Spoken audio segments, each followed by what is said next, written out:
During a fashion show sponsored by his company, the CEO discovers that the most talked-about model is his long-lost daughter, with blonde hair and blue eyes. Before we continue, don't forget to subscribe to the channel, like the video, and comment where in the world you're watching from. Let's go. The bustling heart of Manhattan gleamed under the early morning sun as Alexander Reed stepped out of his chauffeured limousine and onto the polished marble steps of the Crescent Tower.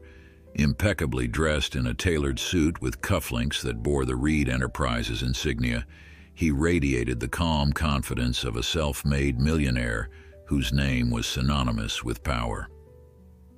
At just 53, Alexander had amassed more wealth than most men could dream of, building an empire that spanned finance, media, and now, though it still surprised him, fashion. He had never imagined his corporate reach would extend to high-end couture and runway shows, but there he was, about to finalize a deal with Aurora Fashions, one of the fastest-growing modeling agencies in the industry. Inside the plush lobby of Crescent Tower, bright golden fixtures sparkled around a fountain centerpiece. The soft murmurs of executives and assistants hummed in the background, their voices bouncing off walls of glass. Alexander strode through them with an air of quiet authority. It was in this setting, after all, that he functioned best. Meetings, negotiations, immaculate deals. He had been invited to see the agency's new group of up-and-coming models as part of a potential partnership. Publicity shots had been delivered to his office the day before, and he'd glanced at them quickly. Beautiful faces, fresh talent, all eager to grace the next magazine cover or runway. According to his top aide, one young woman in particular was creating a storm in the fashion world, someone rumored to represent the future of the brand. When Alexander stepped off the elevator onto the 39th floor, a team of bright-eyed individuals in stylish outfits greeted him. Leading them was Claudia Pierce, the artistic director of Aurora Fashions, famed for her sharp eye and even sharper tongue. She extended a hand, rings glittering. "Mr. Reed," she said, voice dripping with practiced warmth, "we're honored to have you here.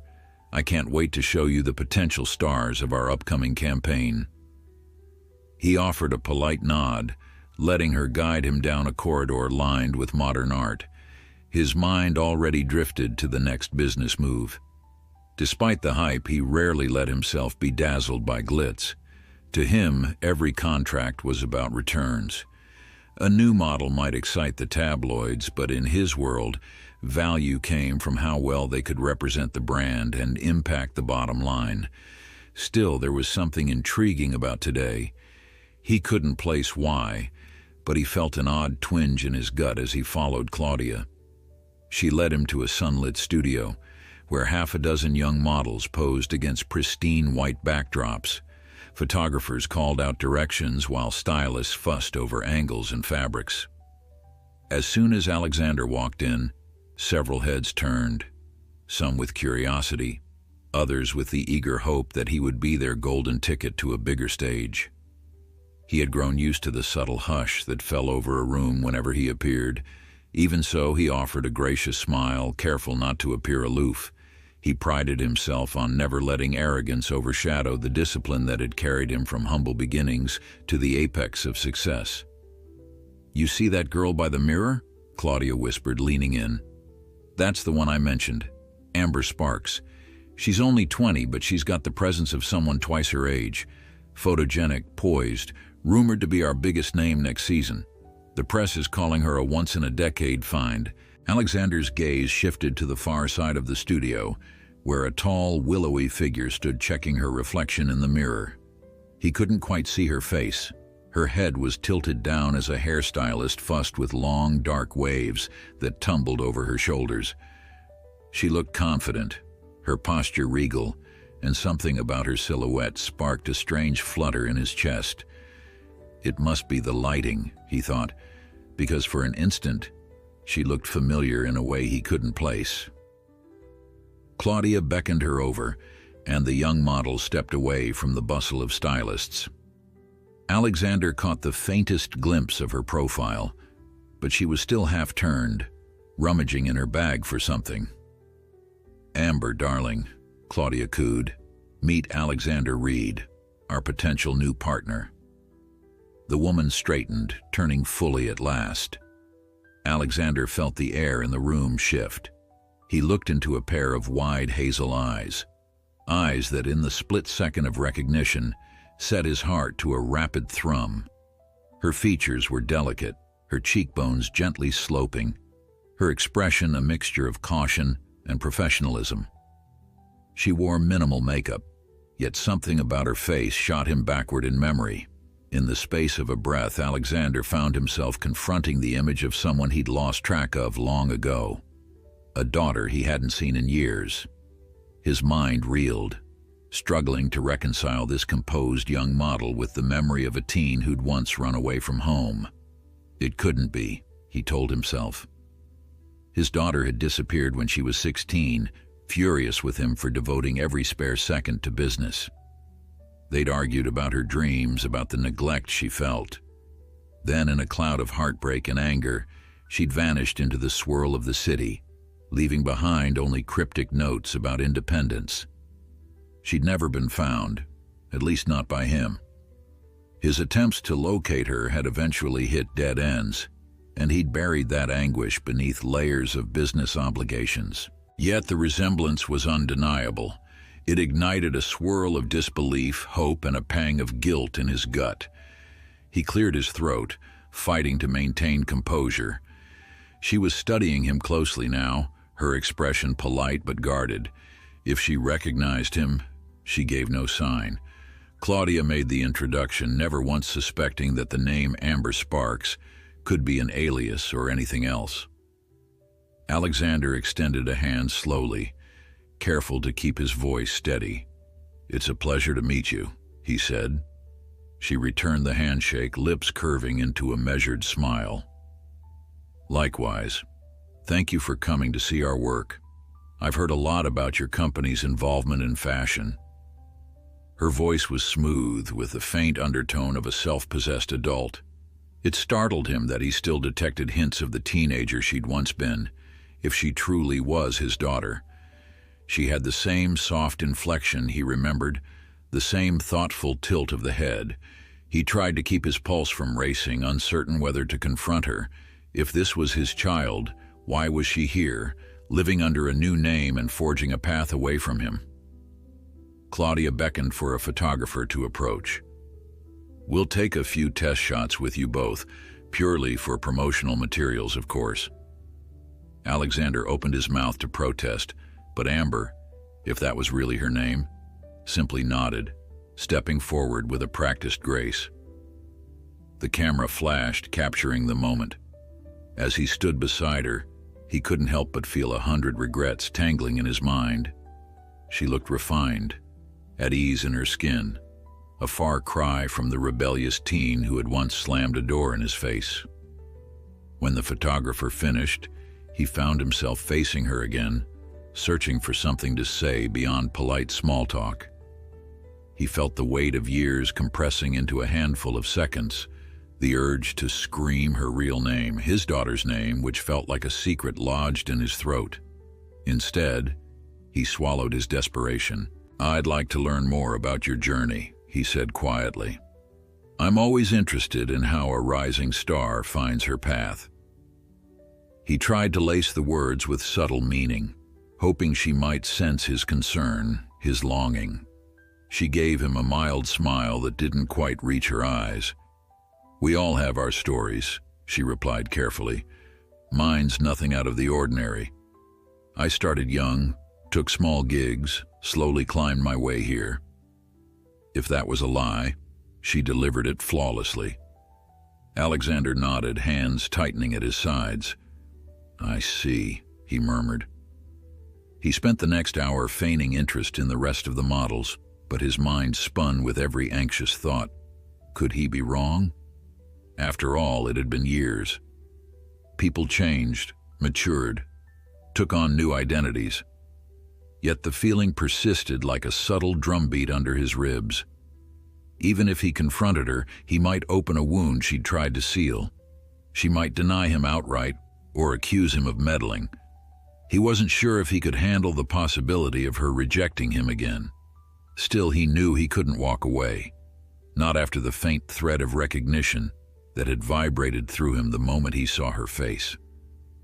Finally, as the session concluded, Claudia announced they'd be hosting a small gala event that weekend to celebrate Aurora's newest campaign. She handed Alexander a shiny invitation, urging him to attend. "I've arranged for Amber and the others to showcase a few pieces from our spring line," she said, beaming. "It'll be an intimate affair, strictly top donors, brand partners, a bit of the press." Alexander forced a smile. "I'll be there," he said, his mind already charting the next steps. Perhaps at that gala, away from the carefully curated environment of the studio, he could speak to Amber in private. Something in his heart told him that if he didn't address the possibility now, he'd lose the chance forever. And the thought of letting his daughter vanish from his life a second time was more than he could bear. On the drive back to his office, the city glided by in streaks of neon and steel. He stared out the window, trying to piece together the fractured puzzle of his past. If that truly was his child, what had she gone through since leaving? Why the new name? Why fashion? Hadn't she once dreamed of photography or painting? He remembered glimpses of drawings she'd scattered around the house, the arguments over an art academy she wanted to attend. In those days, he was more consumed by quarterly earnings, seeing no reason to encourage what he deemed uncertain paths. How cruel it sounded now, that he'd once dismissed her passions so cavalierly. A dark swirl of guilt settled in his chest, mixing with cautious hope. He couldn't undo the past, but maybe there was a chance to mend what remained. She might not forgive him, but at least he could give her the truth. He'd never stopped searching, never stopped caring. If she'd crafted a new identity to escape him, he would at least try to learn why. And if there was any door left even slightly open, he wanted to knock before it closed forever. Alexander spent the rest of that afternoon shut away in his executive suite, staring at the skyline through wide windows that overlooked the spires of Manhattan. He hadn't planned on rearranging his entire schedule that day, but now nothing else seemed to matter. All he could focus on was the sharp memory of meeting that striking young model and the uncanny resemblance she bore to the daughter he'd lost. Each time he closed his eyes, he saw the way her features tilted in a subtle imitation of someone he'd once known so intimately, back when love and resentment had tangled in the corridors of his old home. He tried to reason with himself. The world was large, and chance could weave strange coincidences. Perhaps the resemblance was a trick of the mind fueled by longing, but the gnawing ache in his gut refused to vanish. His thoughts kept returning to that final confrontation years ago, when his daughter, then 16, had stood on the threshold of the penthouse, tears in her eyes, accusing him of caring only about his net worth. She'd flung harsh words at him, words that still resonated like clanging bells. "You don't see me, Dad. You only see what I cost you." Then she was gone, swallowed by the city in a swirl of heartbreak. And he, in his arrogance, had convinced himself she would return once she calmed down. Instead, she'd slipped out of his grasp for good. He remembered hiring investigators, scouring records, chasing every rumor. Despite the resources at his disposal, he'd never found a concrete lead. Some said she'd fled to the West Coast. Others speculated she'd joined a wandering art collective. Eventually, every possibility led him to a dead end, and in time he'd had to face the emptiness her absence left behind. Yet now, inexplicably, he believed he might have found her. The notion pulsed through him like a rush of electricity, both exhilarating and terrifying. He feared confronting her, feared that if he pushed too hard, she would vanish again. Late in the day, he called his private investigator, an old contact named Felicia, giving her every detail about Amber Sparks. He relayed the modeling agency's name, the upcoming gala date, even the glimpses of background gleaned from Claudia Pierce's chatter. He tried not to sound frantic, but Felicia had known him long enough to detect the tension in his voice. Without prying, she promised a thorough check into Amber's real identity. When he ended the call, Alexander felt torn between guilt for invading the young woman's privacy and desperation to know the truth. That night, he barely slept. He dreamed of a half-remembered summer day, his daughter's laughter echoing across the beach while he sat on a lounge chair fiddling with his phone, too busy responding to business emails to join her in the surf. In the dream, she kept calling his name, but he never looked up, never answered. Then she vanished, leaving him alone on an endless shore, the only sound the relentless crash of waves. He woke with his heart racing, sheets tangled around his waist. When he glanced at the clock, it was just past 4 in the morning. He arrived at his office early, determined to bury himself in work until Felicia uncovered something useful. His top executives noticed his distraction, but no one dared question it outright. Over the years, Alexander had cultivated a reputation for strict boundaries. Personal issues were never to be mentioned. Yet he found himself trudging through meetings in a haze, waiting for any sign that might confirm or refute his suspicions. Hour after hour, the phone remained silent. He forced himself to look over spreadsheets and sign documents without absorbing a word. By early afternoon, he was on the verge of calling Felicia again when his phone buzzed. He grabbed it immediately, heart thumping with anticipation, only to see an unknown number on the display. A polite, professional voice introduced herself as Cassie, Amber Sparks's personal assistant. She explained that Amber had been impressed by Alexander's presence at the studio and wanted to personally thank him for taking an interest in her. "If you're free for coffee," Cassie said, "Amber would be delighted to meet and discuss the upcoming gala." Alexander's mind reeled. Was this purely a business courtesy or something else? Had Amber recognized him and was probing his intentions? He found himself swallowing a surge of nerves and forced a steady tone. "Yes, of course," he said, feigning calm. "Send me the details, and I'll make the time." They arranged to meet at a boutique cafe near Bryant Park later that day. As soon as he ended the call, he sank into his chair, feeling oddly breathless. He arrived at the cafe with minutes to spare, scanning the interior for any sign of her. The place was sleek yet intimate, all polished wooden tables and low pendant lights. Early afternoon sunlight streamed through tall windows, illuminating the swirl of steam from espresso machines. Then he spotted her, seated at a corner table, partially obscured by a large potted fern, wearing a simple cream blouse and dark jeans. She lifted her gaze, caught his eye, and signaled him over. Up close, she looked more casual than she had in the studio, less polished, but still undeniably elegant. Every fiber in Alexander's being buzzed with the urge to ask if she was his child. Yet her expression remained polite, unreadable. The moment he sat down, she offered a subtle smile. "Thank you for meeting me on short notice," she began. Her tone was soft yet confident, each word measured. "Claudia said you might be interested in our upcoming campaign. I wanted to personally extend an invitation to chat more about it." He found himself nodding automatically. It took a beat to realize she was awaiting a response, so he cleared his throat. "I appreciate the initiative," he said. "Though I must admit, you caught me by surprise with the phone call." She lowered her gaze briefly, fiddling with the rim of her coffee cup. "I like to be hands-on," she replied. "My mother taught me that if you want something done, sometimes you have to step out of the expected lane." His chest constricted. Was that a clue? He couldn't ignore the possibility that she was testing him. "Your mother gave you good advice," he managed to say. "I suspect that approach has served you well." She gave a tight smile, but didn't elaborate. Instead, she launched into talk of the Aurora brand, describing a vision for a new fashion line that celebrated modern elegance. Alexander listened, responding with the practiced civility he offered business associates.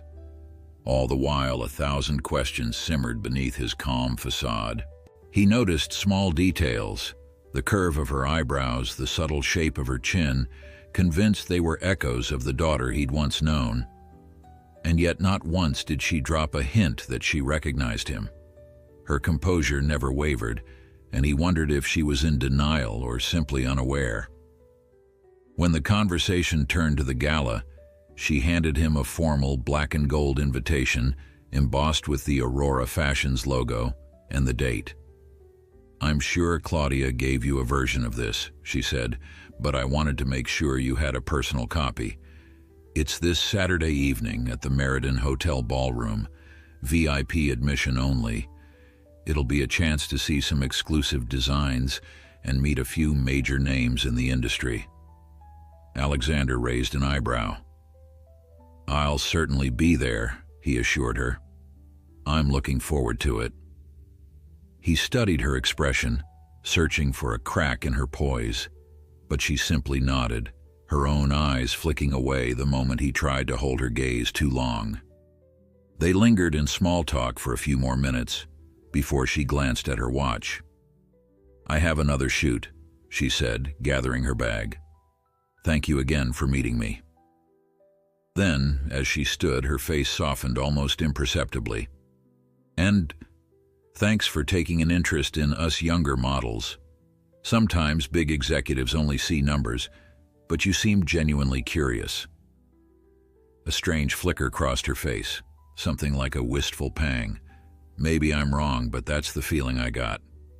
Anyway, see you Saturday." His voice was caught in his throat. By the time he managed to utter a parting phrase, she was gone. The swirling aroma of coffee lingered in the air, but the seat across from him was empty. She hadn't asked anything personal, nor given anything away, but Alexander felt certain now, more certain than ever, that Amber Sparks was his daughter, living under a new identity. And she was either testing his reaction or keeping her guard up until she decided what to do next. He found himself torn between wanting to protect her from whatever had driven her away in the first place and wanting to demand an explanation. Before leaving, he took a moment to steady his breath. He told himself that the gala was just days away. If she refused to speak now, perhaps that night would provide the right atmosphere, some quiet corner in the Meriden Hotel, away from the cameras, where he could finally say the words he'd been rehearsing for years. "I'm sorry. I've been looking for you. Let me prove I'm not the man you thought I was." But even those statements felt feeble. Time had marched on relentlessly, leaving heartbreak in its wake. There was no guarantee she'd be open to hearing him out. The next few days passed in slow motion. A discreet call to Felicia confirmed there was scant public information on Amber Sparks. The name she used was legally registered, but her records vanished past a certain point. No known family, no prior addresses older than 2 years. It was as though she'd sprung into existence fully formed, already 19, stepping onto the runway. Felicia was still digging, but promised an update before the gala. Alexander, meanwhile, prepared for every contingency. He had no illusions about this confrontation being easy. If Amber refused to acknowledge him, he'd have to accept that. Yet the mere thought of letting her slip away a second time gnawed at him like a wound that wouldn't heal. On Saturday morning, he stood by his penthouse window, phone in hand, waiting for Felicia's promised call. His reflection stared back at him from the glass, looking tense and older than the day before. In the distance, the city roared on. People thronged the streets, cabs honked, neon signs flashed. But inside, his world felt suspended. Poised on the brink of a conversation that could rewrite his future, he told himself that no matter what the night brought, he had to stay calm. If Amber had survived this long without him, she surely didn't need him bulldozing back into her life.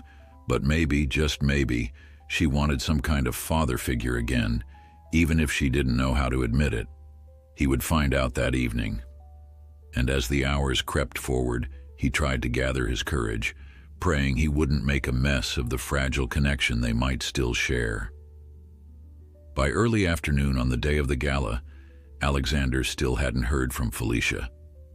He paced his penthouse with tight, methodical steps, throwing occasional glances at his phone.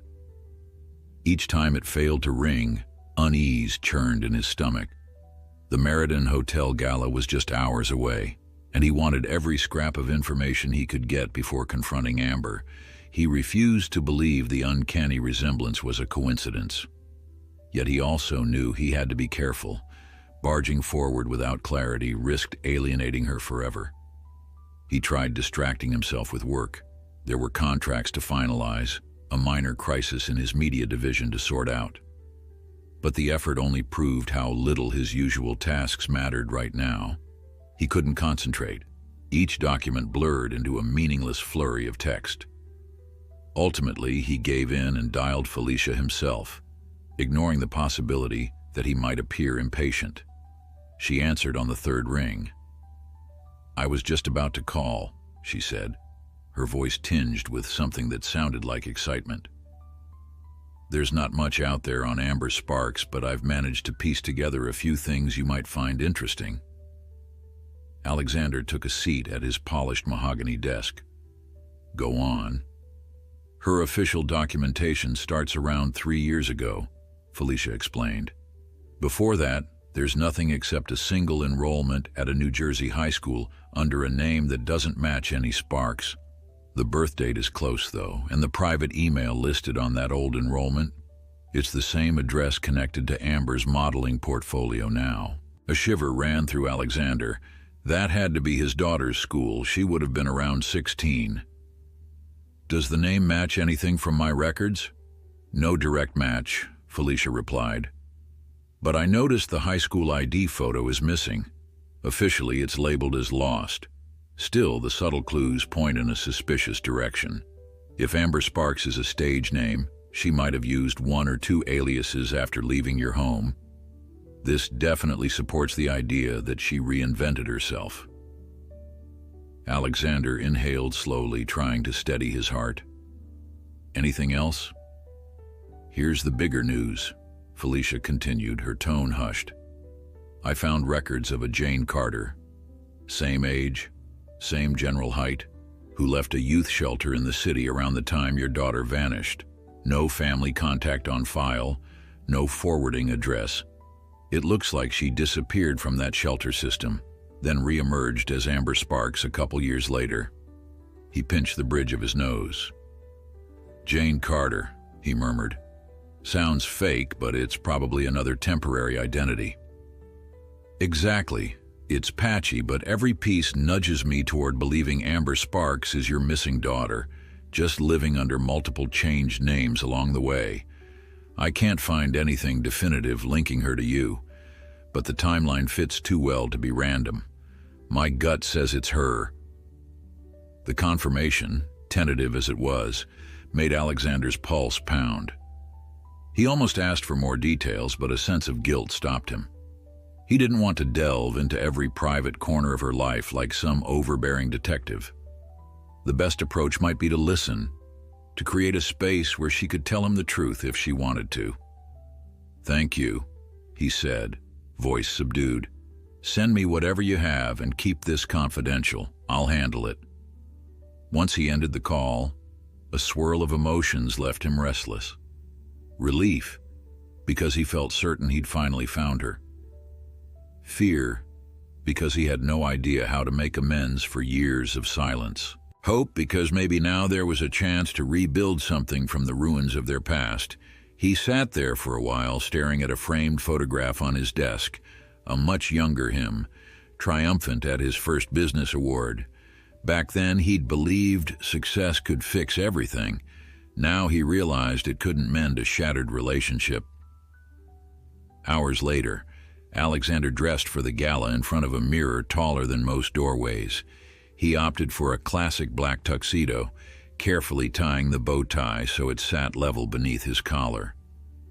The reflection that stared back looked refined yet tense, a man bracing for the fight of his life. Tonight, The Meriden Hotel would be teeming with potential allies and rivals. Normally, he'd relish the chance to network, to solidify deals. Tonight, none of that mattered. All he cared about was how Amber, no, his daughter, would respond if he found the right moment to speak with her. The car ride over seemed shorter than usual.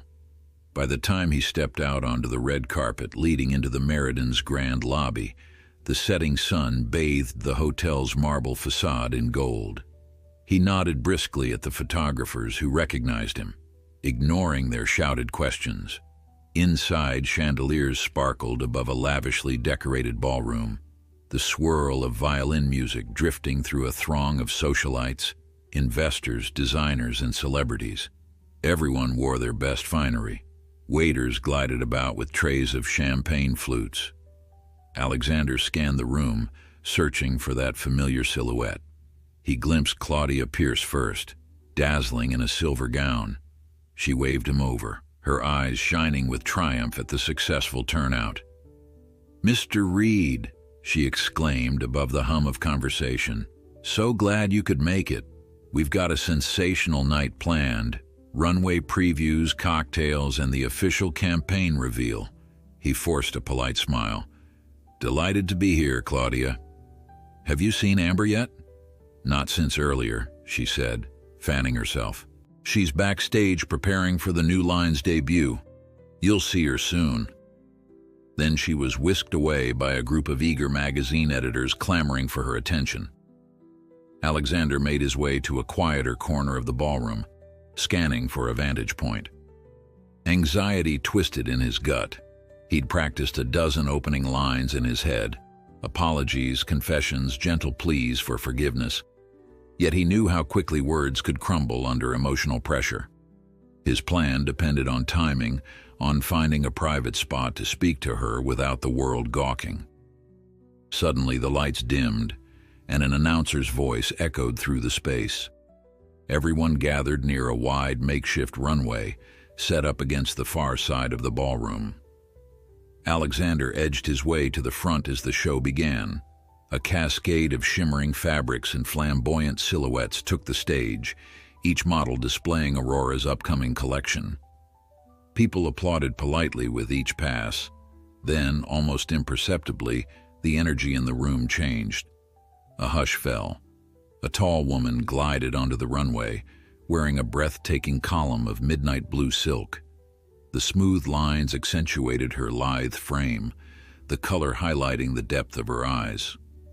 It was Amber, stepping forward with an expression that exuded confidence and mystery. Cameras flashed, capturing every tilt of her head. Her gaze swept over the crowd without lingering until, for a split second, it landed on Alexander. His breath caught. There it was again, that spark of recognition. Her cool facade didn't falter, but he saw her eyes narrow, just slightly, as though acknowledging his presence. The moment vanished as quickly as it began. She turned on her heel, giving photographers a graceful spin, then disappeared backstage. Applause erupted. Alexander's heart pounded. He barely registered the next few models. The show concluded with triumphant music and raucous cheers. Claudia took the microphone, announcing cocktail hour and congratulating everyone involved. Meanwhile, Alexander slipped around the edges of the crowd, weaving between bright-eyed industry players and gossiping influencers. He found a narrow corridor leading backstage, blocked by a young security guard holding a clipboard. "Sorry, sir," said the guard. "Models only beyond this point." Alexander cleared his throat. "I'm a sponsor for Aurora's new partnership. I need to speak with Ms. Sparks." He emphasized each word deliberately, but the guard hesitated. Alexander considered using his name as leverage, but decided that might attract even more attention. He was about to attempt a different tactic when a second figure approached. "That's fine, Carter. Let him through," said a low voice. Amber herself stood there, hair swept elegantly to one side, still wearing the midnight blue dress. She gave the guard a nod, and he stepped aside with an apologetic shrug. Alexander's mouth went dry. He hadn't expected her to come out and fetch him in front of everyone, yet here she was, calm and in control. She led him down a short hallway into a small dressing area filled with racks of designer garments. Cosmetic cases lay strewn on a nearby table, and half a dozen stylists fussed over other models in the background. Amber guided him to a quieter corner behind a partition. For a moment, they stood in silence. Up close, she looked tired beneath the makeup, as if the performance had drained her. Still, an unspoken tension flickered in her eyes. Alexander swallowed, trying to steady his breathing. "I'm sorry for barging in," he began carefully, but She lifted a hand, silencing him. "I want to speak to you too," she said, her voice low. "Privately. Let's go somewhere else." Before he could reply, she signaled one of the stagehands, who hustled forward. After a brief exchange, the stagehand led them through an exit behind the dressing area and into a side hallway. They emerged in a dimly lit service corridor. The hum of the gala still drifted from beyond the walls, but here they could talk without prying ears. Amber faced him, arms folded, her posture a mix of wariness and resolve. "You're not here just for business, are you?" she asked, eyes narrowed. He shook his head slowly, pulse hammering. "No, he faltered, aware that the next few words might be the most significant he'd said in years. "I believe you might be someone I lost a long time ago, my daughter." She stared at him, expression unreadable. "What makes you think that?" she demanded. There was no tremor in her voice, no immediate acknowledgement, yet her gaze searched his face, looking for something she wasn't sure she wanted to find. Alexander's throat felt thick. "The day we met at the studio, I knew there was a chance. I hired an investigator. She found some leads. I recognized pieces of your past, the timeline, and He exhaled shakily, grief pressing in. "If I'm wrong, please tell me. But if I'm right, I need to say how sorry I am that I let you disappear. I never stopped looking." His voice broke on the last word, and he hated how fragile he sounded. Amber's lips parted, but she seemed at a loss for how to respond. The silence pulsed like a heartbeat. Then her features tightened, defensive. "If you were looking, you didn't look hard enough," she said quietly. "I was out there alone for years." He sagged, relief and anguish hitting him in equal measure. She hadn't denied it. That single admission told him everything. "I know," he murmured, voice weighted with sorrow. "I made terrible mistakes. If I'd known where you went, I would have been there in a heartbeat." She looked away. "You say that now, but the man I remember never had time for me. I can't just pretend the past never happened." Alexander stepped closer, resisting the urge to reach for her hand. "I'm not asking you to forget," he said. "I'm begging for a chance to make amends, whatever that looks like. If you want me gone, say the word and I'll leave you alone. But I'm not here to control you. I just want you to know how much I regret everything." Amber inhaled a trembling breath, eyes glimmering under the faint hallway light. For a moment, he thought he saw tears forming. Then she blinked them away, squaring her shoulders. "I don't know what I want," she admitted, voice quivering. "I've built a new life. You're a stranger now, even if you are my father." Alexander nodded. "I understand." In truth, he didn't fully understand what she'd endured, but he respected her pain. "I'm at your mercy," he added quietly. "If you let me in, even a little, I promise not to break your trust again." She bit her lip. The tension in her posture relaxed just a fraction. "I can't do this now," she whispered, looking suddenly vulnerable in her couture dress. "The press, the show, I need time." He nodded, relief flooding him despite the uncertainty. "Take all you need." She turned away, stepping back toward the dressing area. But before she disappeared through the door, she stopped. "If you're serious, meet me tomorrow at the cafe near Bryant Park. Same place as before. Noon. His chest tightened, tears gathering at the corners of his eyes. "I'll be there." She walked away and he let her go. He stood there in the dim corridor for a long minute, breath hitching as he grappled with a wild, consuming mixture of sadness and hope. He had found his daughter. She hadn't rejected him outright. And that fragile link was all he had ever wanted. Alexander left the Meriden Hotel feeling as though he were moving through a dream. The cacophony of voices and music in the ballroom faded behind him, replaced by the low hum of city traffic on the late-night streets. He slipped into his waiting car, his heart still racing from the encounter backstage. She had not denied it. She had not turned her back on him completely. Their brief conversation was fraught with pain and tension, but a door was open. One he dared not slam shut with impatience or clumsy demands. It had taken years to reach this fragile moment, and he vowed to tread carefully. He returned to his penthouse with only his own thoughts for company.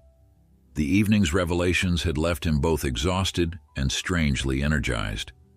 He found himself pacing along the floor-to-ceiling windows, staring out at the expanse of glowing skyscrapers as if they might yield some hidden answer. Scenes from the gala flickered in his mind. Amber on the runway, poised and luminous, the quiver in her voice when she admitted he used to be someone else in her memory. The words still echoed, "You're a stranger now." He took them as a sober warning. Whatever came next, he would have to earn every small step she offered. In the quiet, he thought back to the day she disappeared.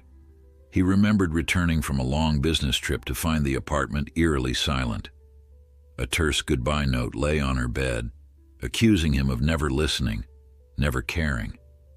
He had launched searches, but time and again his leads ran cold. She had vanished into the vastness of New York, leaving him to contend with regret. He'd buried himself in work to cope, convincing himself he would find her eventually. Now, at long last, she had reappeared of her own volition. Yet no part of this reunion felt simple. When he finally managed to sleep, he dreamed of her as a child, perched on a chair in the penthouse kitchen, kicking her legs while he hurriedly poured coffee. She'd been chatting about an art project she wanted to do, her eyes sparkling with enthusiasm. In the dream, she pleaded for him to look at her drawings, but the phone rang, and he answered it. By the time he hung up, her excitement had withered to silence. He woke in a cold sweat, the pain of that recollection piercing him anew. He vowed not to let her down again. The next morning, Alexander arrived at the cafe near Bryant Park well before noon. He asked for a table tucked into a corner away from the largest windows, hoping to provide them both some measure of privacy. His nerves chafed at him.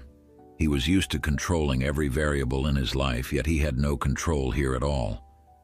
If she didn't show, he had no recourse except to respect her choice. He wondered if she might be testing him, seeing if he would be punctual, if he truly cared. Shortly before the clock struck 12, Amber walked in.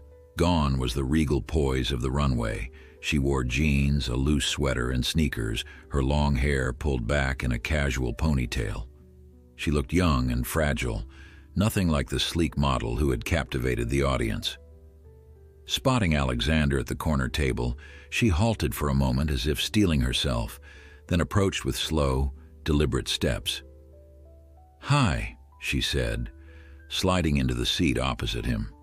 Her eyes carried a tired kind of wariness. He offered her a small nod. "Thank you for coming," he said softly. He hesitated, wanting to say so much more, but fear stilled his tongue. They ordered coffee in tense silence, letting the bustle of other patrons fill the awkward gap between them. At last, the server brought 2 mugs of steaming latte, and they were alone with each other's truths. Amber spoke first. "I told you last night that I don't know what I want." She swirled the foam in her cup, her posture stiff. "That's still true, but I agreed to come here because I can't ignore this forever." He inclined his head, relief washing through him. I appreciate your honesty. I know I don't deserve instant forgiveness. I just want to listen, if you'll let me." She studied his face with an intensity that made his stomach twist. "Listen," she echoed quietly, a faint bitterness in her tone. "That's something you never did. Even when I was screaming for attention, you brushed me off. Do you remember how you'd smile at me whenever you came home, but your eyes were always 10 miles away on your phone or your next meeting?" He braced himself, forced to confront the accusations he knew were true. "I remember," he said, voice unsteady. "I hate that I let it happen. I can't change the past, but I can own it." Amber exhaled, shoulders slumping slightly. "I left because I felt invisible. Every decision I made, every dream I had, you dismissed it or told me we'd discuss it later. I got tired of waiting for a father who was never really there." He wanted to argue that he'd been providing financially, that he'd cared in his own way, but those words felt hollow. She had needed emotional presence, not just money. Admitting that out loud stung, but he owed her the truth. "I know," he said, "and I'm sorry. Truly." She pursed her lips as though unsure whether to believe him. "After I ran away, I was terrified. I ended up in a shelter for a while, then started using a different name, drifting from place to place. Modeling was a coincidence. Someone spotted me at a diner, offered me an audition, and I took it because I was desperate. It turned out I had a knack for it, so I stuck with it. Then Aurora picked me up, gave me the resources to reinvent myself." Her words conjured vivid images in his mind. His child, alone in a city that could swallow people whole. The pain of imagining her frightened and scraping by tugged at his chest. "I wish I'd found you," he said, nearly choking on the confession. "I looked, I really did. But you left no trail." She dipped her head. "I wanted it that way. I thought if I was truly gone, you might realize what you lost. Or maybe I just wanted to vanish so it wouldn't hurt anymore." He leaned forward, a tremor in his voice. "I never meant to hurt you.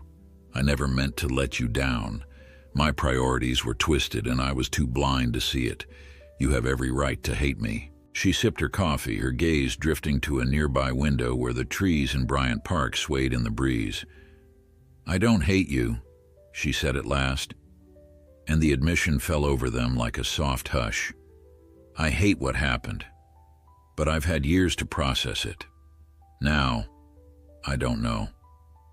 There's a part of me that wanted you to see me succeed, to know I could do it without you." His throat tightened. "You've done more than succeed. You're incredible out there." A flicker of emotion crossed her face, pride perhaps tinged with sorrow. "Being a model was never the dream I had as a kid," she murmured. "But it's given me control over my own life." They fell silent again, both absorbing the weight of what had been said. In that hush, a glimmer of possibility passed between them. Maybe they could rebuild, not as they once were, but as two people who had learned from tragedy. Finally, Alexander spoke. "I won't pressure you to forgive me, but I hope we can meet again, talk more. We could get to know each other in a way we never did before." She studied him again, her eyes carrying both caution and a deep yearning. "I don't think I'm ready for a typical father-daughter relationship," she said, "but I'm open to seeing what this could be, one step at a time." A shaky breath escaped her. "I guess we can start slow. Maybe lunch sometimes, or you could come watch a shoot. I don't know. We'll figure it out." He nodded, gratitude swelling in his chest. "Anything you want," he said quietly. "We move at your pace." She gave a small, tremulous smile. "All right." She checked her phone, then sighed. "I have to go soon. I have fittings this afternoon. They need me back at the agency." Alexander swallowed his disappointment. He had yearned for a longer conversation, but he wouldn't dare push her. "Of course," he said, trying to keep his tone light. Thank you for giving me this time. She stood, shrugging her purse strap over her shoulder. For a moment it looked as if she might walk away without a goodbye, but then she glanced at him, her expression gentler than before. I'm staying at a loft near Chelsea. I'll text you the address. Maybe we can grab lunch in a few days. He nodded, hardly believing the words he was hearing. I'd like that. Without another word, she left the cafe. He watched her go, hardly touching the rest of his coffee. His mind spun with cautious optimism. Though he knew it could all collapse if he made one wrong move, this tiny sprout of reconnection felt precious, like a rare flower emerging from barren ground. A few minutes later, Alexander paid the bill and walked outside to find that the early afternoon sun had given way to drifting clouds. He cut through Bryant Park, the faint smell of hot pretzels in the air. Businessmen hurried past. College students lounged on green chairs. Life went on, oblivious to the seismic shift in his own. He felt oddly grateful that the world remained indifferent, giving him space to absorb what was happening without the scrutiny he usually faced. He paused by the park's fountain, phone in hand, half expecting a text from Amber with the address. It didn't come yet, but he found himself smiling anyway. She would send it when she was ready. For the first time in years, he felt a spark of genuine hope. He continued walking, weaving through tourists snapping photographs. As he reached the corner, his phone vibrated. He glanced down, an unknown number flashing a short message. Her name, an address in Chelsea, and a brief note, "Let's do lunch soon." The promise in those words made his chest feel lighter than it had in a long time. He tucked the phone away, hailing a taxi to take him back to the office. He knew the road ahead would be challenging. Trust wasn't something that could be rebuilt in a day, and neither was a connection severed by years of silence. But as the cab pulled into traffic, he looked out at the towering buildings and felt something shift inside him. He had a chance, however small, to reclaim a bond he'd once thrown aside, and he was determined not to waste it. Alexander returned to his office, still riding a wave of unexpected hope, hardly believing that his daughter, so long absent from his life, had opened even the smallest window for him to step through. By the time he stepped off the elevator and onto his executive floor, he had rehearsed a dozen scenarios of what their next meeting might look like, each one more optimistic than the last. He tried to temper his enthusiasm with caution, reminding himself that Amber's willingness to have lunch did not guarantee she had fully forgiven him, nor that she was ready for any kind of deep reconciliation. Still, he couldn't help the flicker of warmth that pulsed in his chest at the thought of her text message, her address, and the careful invitation to meet again. His assistant, Mara, was waiting for him near his office door, tablet in hand. She seemed ready to rattle off a list of urgent matters that had accumulated while he'd been away. Ordinarily, Alexander would have indicated for her to proceed, but today he raised a hand, signaling her to hold off. "Give me a minute, Mara," he said gently. "I need a quick breather before diving in." Mara blinked in surprise. Her boss almost never postponed business. "Of course," she replied, stepping aside. "I'll queue up the messages in your inbox and confirm the schedule for tomorrow's meetings. But there's something pressing about the Kieran deal. They're waiting for your final input." Alexander pressed his lips together in a momentary grimace. Usually he would have launched straight into the topic, opening contract files and scanning figures with that cold, precise focus that had made him famous. But every fragment of his mind still buzzed with memories of Amber. He offered Mara a brief, grateful nod. "I'll be with you in 15 minutes, then we'll tackle everything." She looked as though she wanted to argue, but instead nodded and vanished down the hallway. He shut himself inside his expansive corner office, drawn to the sweeping windows that overlooked the midtown skyline. Sunlight reflected off towers of steel and glass, painting ghostly squares on the carpet. Though the city teemed with millions, he felt that somewhere out there was the only person who mattered in this moment. His daughter finally re-emerged from the shadows. He inhaled, trying to gather composure, then forced himself to settle at his desk and pull up the pending documents. Business wouldn't wait, no matter what personal upheaval churned inside him. For the next hour, he waded through contract clauses, negotiated terms via email, and approved budgets. The numbers blurred. Normally, deals of such magnitude would excite him. After all, profit had once been his singular passion, but the thrill no longer stirred in him the way it once did. His thoughts drifted incessantly to the question of how to approach Amber, how to show her he could be a part of her life without overshadowing it. Only a sharp beep from his calendar alert snapped him to attention. He glanced at the clock. Nearly noon. Their lunch appointment was for the next day, but he still felt a jolt of anticipation, as though it might be happening now. Against his better judgment, he scrolled through his phone, checking if she had sent any new messages. Nothing. He swallowed, reminding himself to stay patient. She'd said they would meet soon. That was enough. By the time the next day dawned, he had thoroughly psyched himself out. He woke early, running through possible conversational routes. Should he bring up old family photos or ask her more about her career? Was it too soon to discuss her mother, whom he had once divorced in a grim, drawn-out legal battle? His own anxiety shocked him. The prospect of a business negotiation worth millions rarely caused him more than a mildly elevated pulse, yet the idea of a simple lunch with Amber left him feeling vulnerable. He chose a crisp, casual suit that morning, something less intimidating, he hoped. No tie, just a tailored jacket over an open-collar shirt. Then he spent the drive to Chelsea rehearsing polite opening lines, hoping not to scare her off by plunging headlong into father-daughter talk. He wanted to learn who she was now, discover the person behind the stage name, behind the glamorous runway facade. He arrived at the address she'd texted, a renovated loft building on a street with a few art galleries and coffee shops dotting the sidewalks. It was the type of neighborhood that balanced gritty character with creative energy, a place he might never have visited before, but now welcomed as part of her world. She was waiting just outside, leaning against a wrought iron railing while scrolling on her phone. Seeing him approach, she raised her head, uncertainty flickering in her eyes, but she offered a small smile, which he returned. "Hey," she greeted, slipping her phone into a crossbody bag.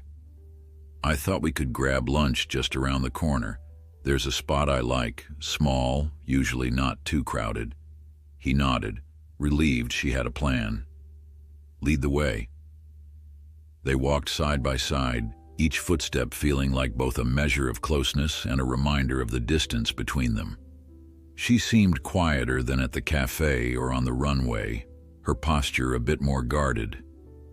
He caught glimpses of the teenage girl she'd been, the one who had always walked a step ahead as if to prove her independence.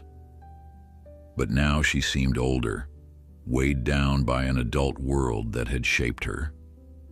They arrived at an unassuming bistro with a single glass door and a modest sign overhead. Inside, a friendly hostess led them to a table near the back. Soft jazz played from hidden speakers, mixing with the murmur of a few other patrons finishing their midday meals. They sat, and a waitress brought 2 glasses of water and menus. For a while, they studied the options in silence, neither quite sure how to start. At last, Amber spoke first. "So, how's business?"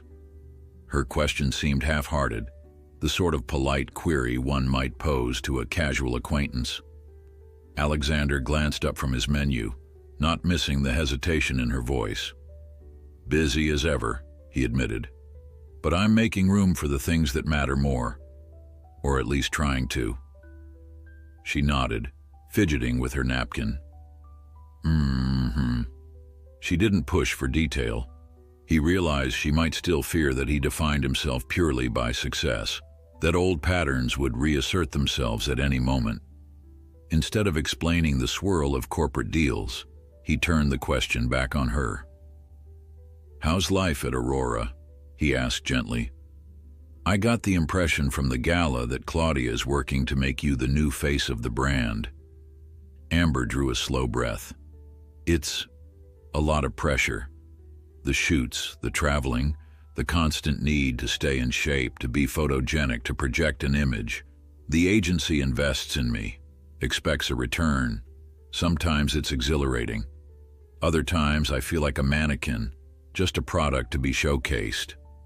He leaned forward, empathy tightening his chest. "Does it make you happy?" She looked away, gaze drifting to a painting on the wall. "I'm not sure I know what happiness is anymore. But this job pays well, and it gave me a fresh start. It's not forever. One day I'd like to move behind the camera or get into design. I still love art, but for now this is what I do." Their waitress returned, inquiring about orders. Amber picked a salad with grilled chicken, while Alexander chose a simple pasta dish. Once the waitress departed, an uncomfortable lull settled again. He cleared his throat, searching for a question that might gently open new terrain between them. "Do you have any friends in the industry? People you can rely on?" She shrugged one shoulder. "I've made a few acquaintances.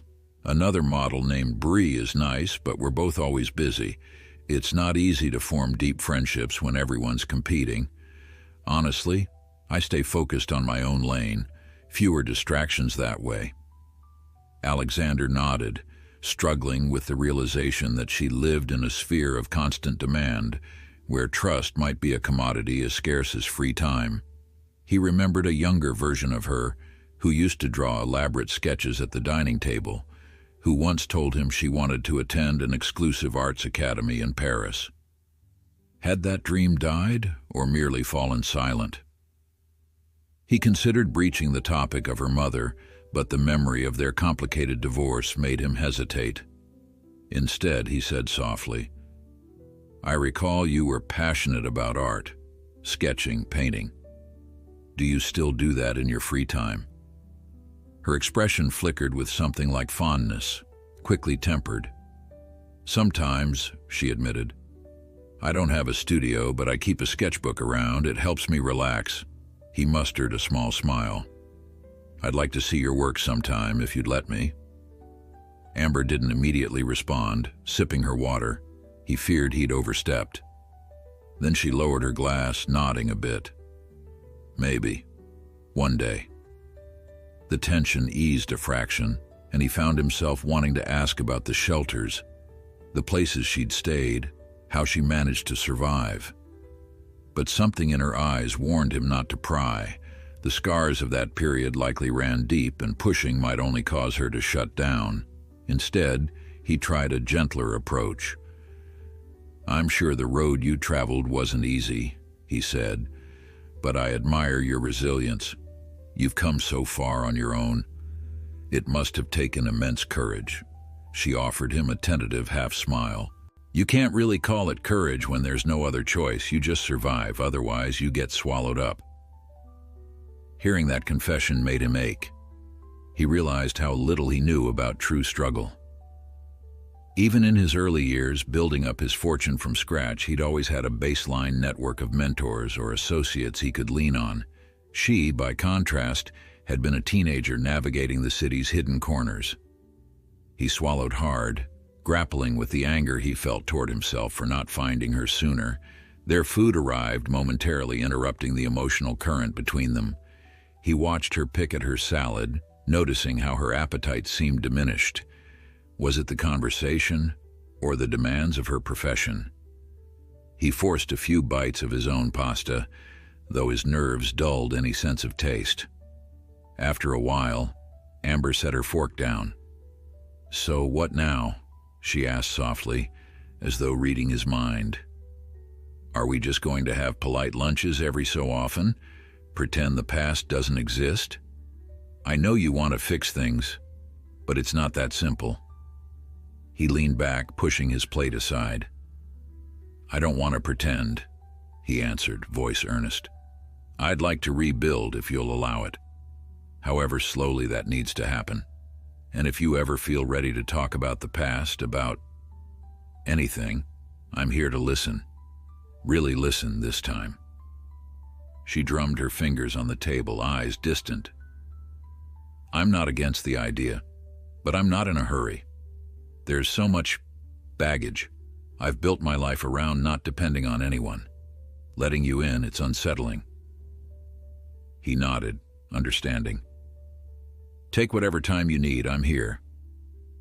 They continued in subdued conversation, occasionally venturing into lighter topics, her upcoming travel schedule, a new contract he'd been offered overseas. It was a fragile dance, both of them circling around the core issue. She had been gone, and he had not stopped blaming himself.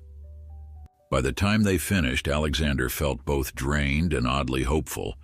This was not a miraculous resolution, but it was a step forward. As they exited the bistro, the breeze rustled Amber's hair. She turned to him, arms folded against the chill. "I guess I'll see you around," she said, offering a small nod. "I have a few shoots in LA next week. When I'm back, maybe we can talk again." He fought the urge to insist they talk sooner, to cling to every second of connection, but he respected her boundaries. "Yes," he agreed, forcing a note of calm into his voice.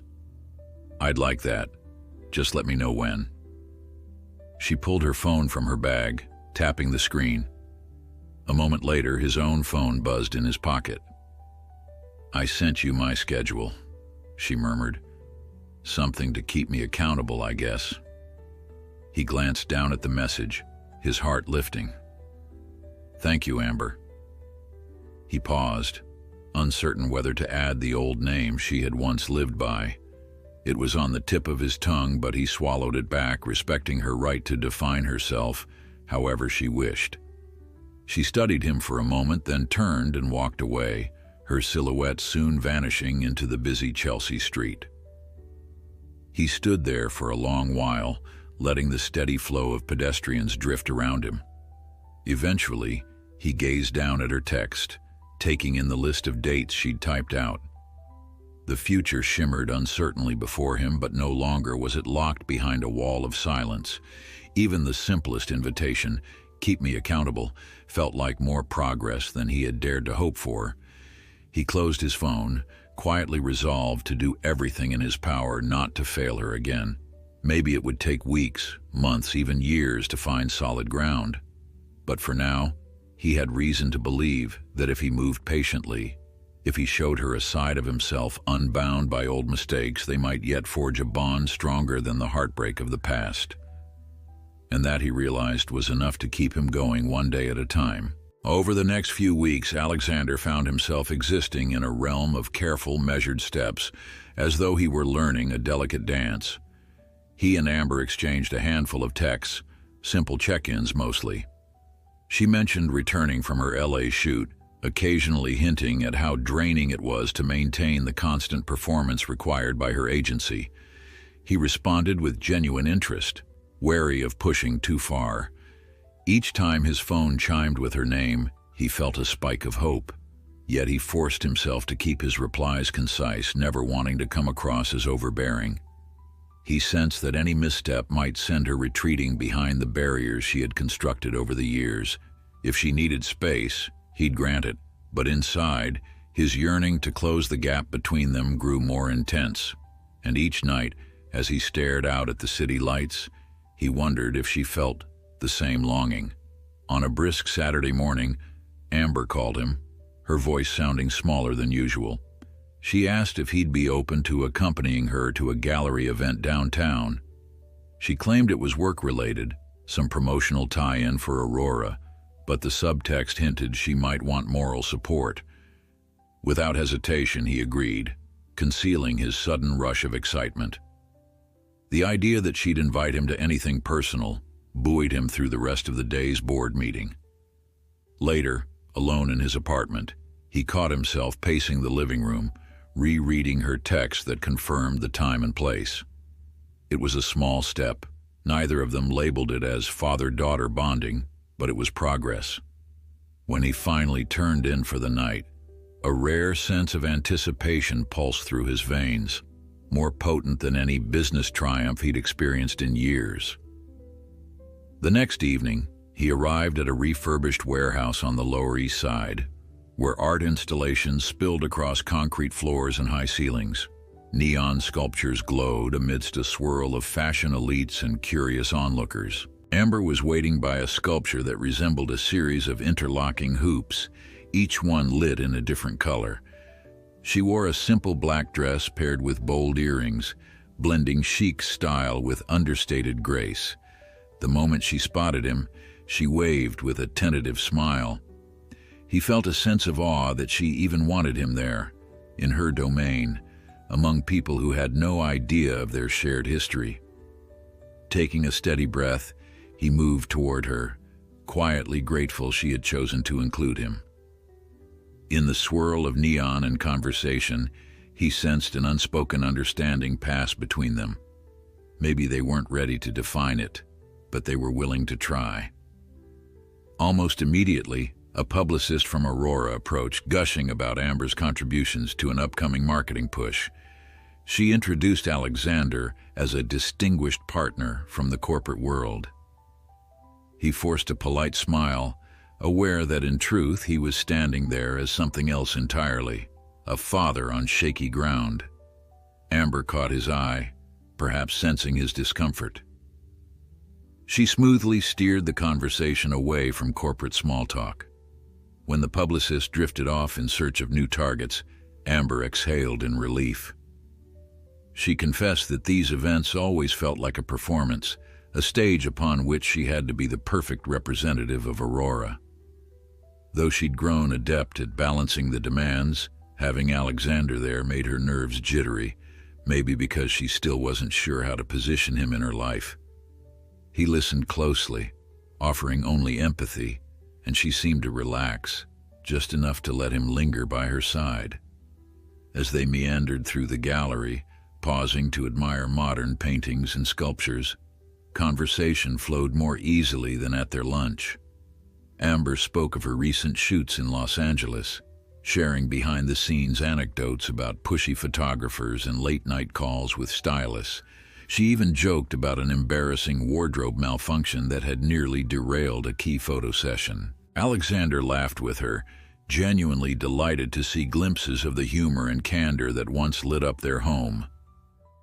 At one point, she gestured toward a set of abstract sketches mounted on a wall, each depicting swirling lines of color.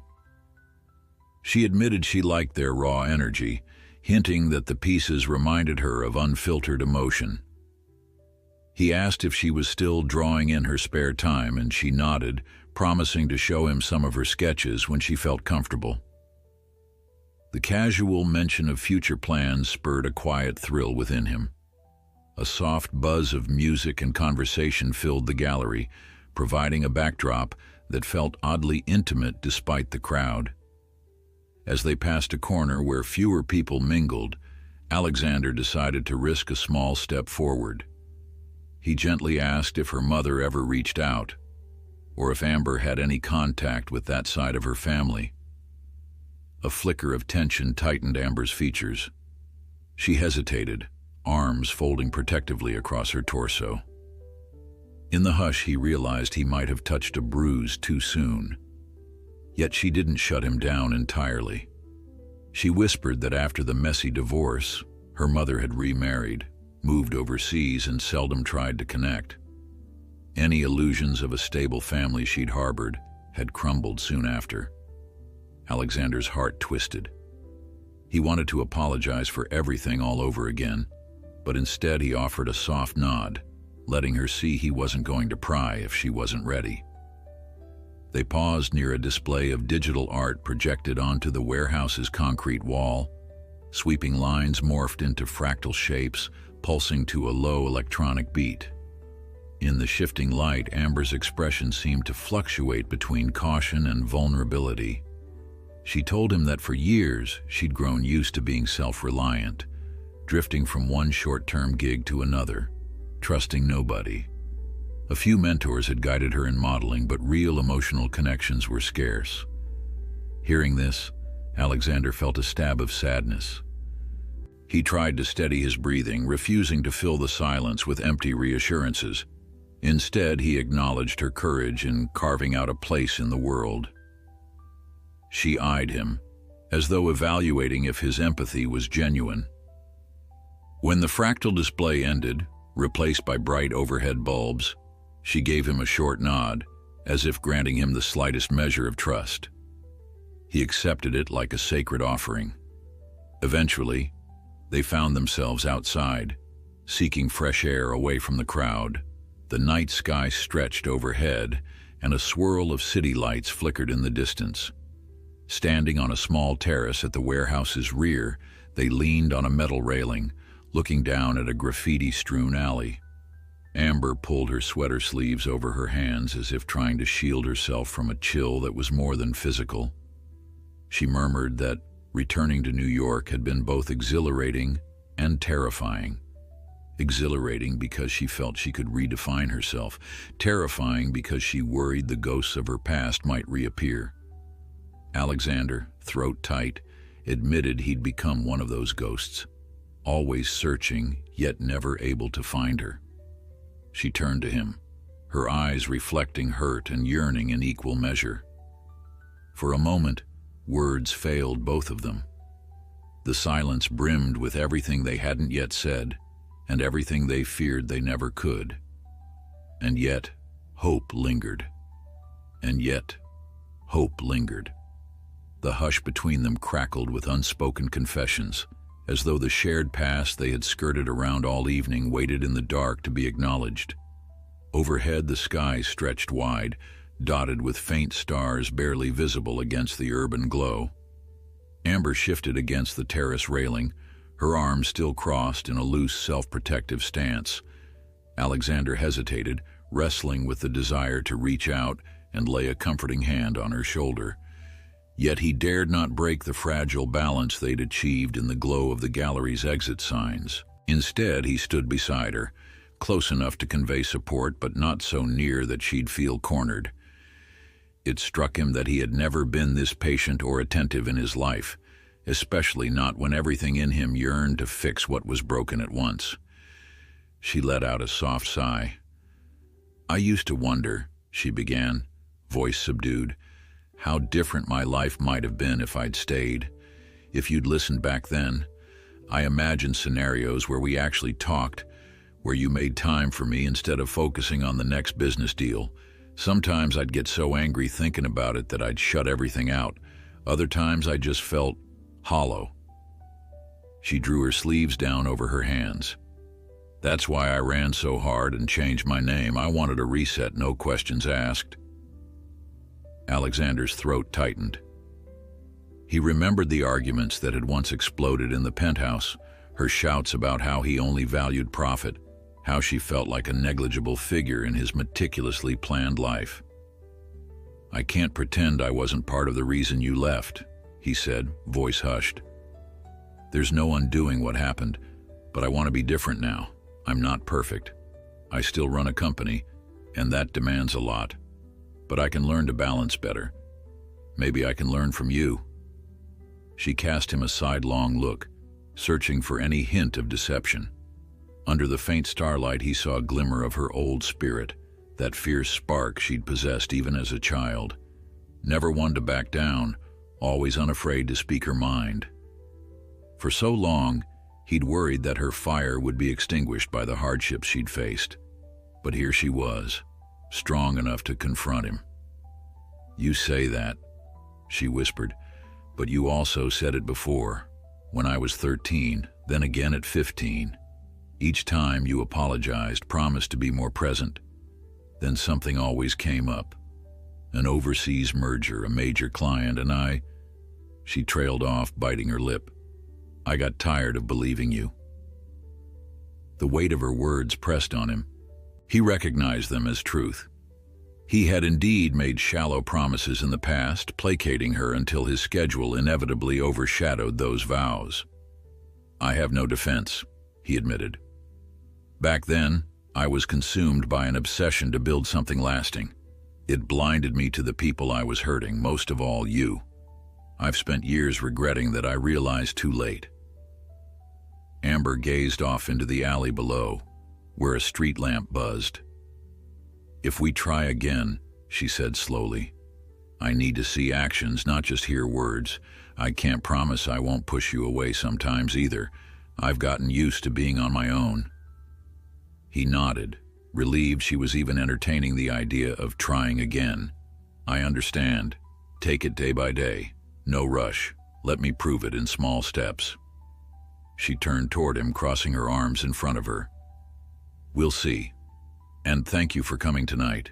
It helped me, having someone here who wasn't just after a headline or a business angle."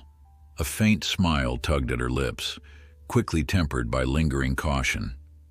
"I know you're still a businessman, but at least you tried to blend in, not overshadow the event." Her remark made him think of all those times he'd bulldozed into her life with grand gestures, expensive gifts, lavish parties, assuming he could buy her affection. He winced inwardly at the memory. "I'm learning," he said. "No more steamrolling." They drifted back inside, weaving through the thinning crowd. The gallery event was winding down, and staff were already beginning to tidy up. People recognized Amber from her modeling career and waved, but she didn't linger. Before they reached the entrance, the Aurora publicist reappeared, all bright-eyed energy, pressing a flyer into Amber's hand for a fashion-forward fundraiser scheduled the following week. She rattled off details about photographers, media invites, big-name designers. Alexander watched Amber's expression carefully. He saw the moment her shoulders tensed as though weighed down by relentless expectations. Then, with professional grace, she smiled, thanked the woman, and promised to review her schedule. When the publicist bustled away, Amber's composure faltered. She let out a weary breath, turning to Alexander. "See, no rest," she said lightly, though her tone carried an edge. "They want me at every event, grinning and promoting the brand." He offered a sympathetic nod. "Are you locked into a contract that intense?" She shrugged. "They've been good to me, honestly. They plucked me out of nowhere and gave me a platform, so I try to fulfill my end. It's just, sometimes I feel like a marionette." They reached the building's exit, stepping out onto the sidewalk. City lights gleamed around them, and the roar of passing cabs filled the silence. He held the door for her, though she hardly seemed to notice. The swirl of neon from a nearby restaurant sign cast shifting colors across her face. "If you ever need a break," he ventured, "or just someone to talk to when everything feels overwhelming, call me. You don't have to handle all of this alone." She slipped her phone from her bag, hesitated, then looked up at him. "I have your number," she reminded him softly. "I'll keep that in mind." With that, she started walking down the sidewalk. He followed at a polite distance, unsure if she wanted him to accompany her or if he should offer a ride. She glanced over her shoulder. "You heading home?" He nodded. "Eventually. Do you want to lift anywhere?" A thoughtful pause. "I actually live a few blocks from here, so I'll walk. Clears my head." Her gaze flickered with that same caution he'd seen at the bistro weeks ago, as if reluctant to let him too close. "But thanks." Accepting her decision, he gave a faint smile. "All right, get home safe." She hesitated again, as though considering a last word. Then she offered a small, almost shy wave and turned away, her steps echoing in the city night. He watched her retreating figure, an ache in his chest. He wanted to call after her, to remind her he was there for any conversation, any frustration, any question. But he understood the boundaries she was drawing. This was the shape of their fragile truce, tentative and circumspect, yet undeniably there.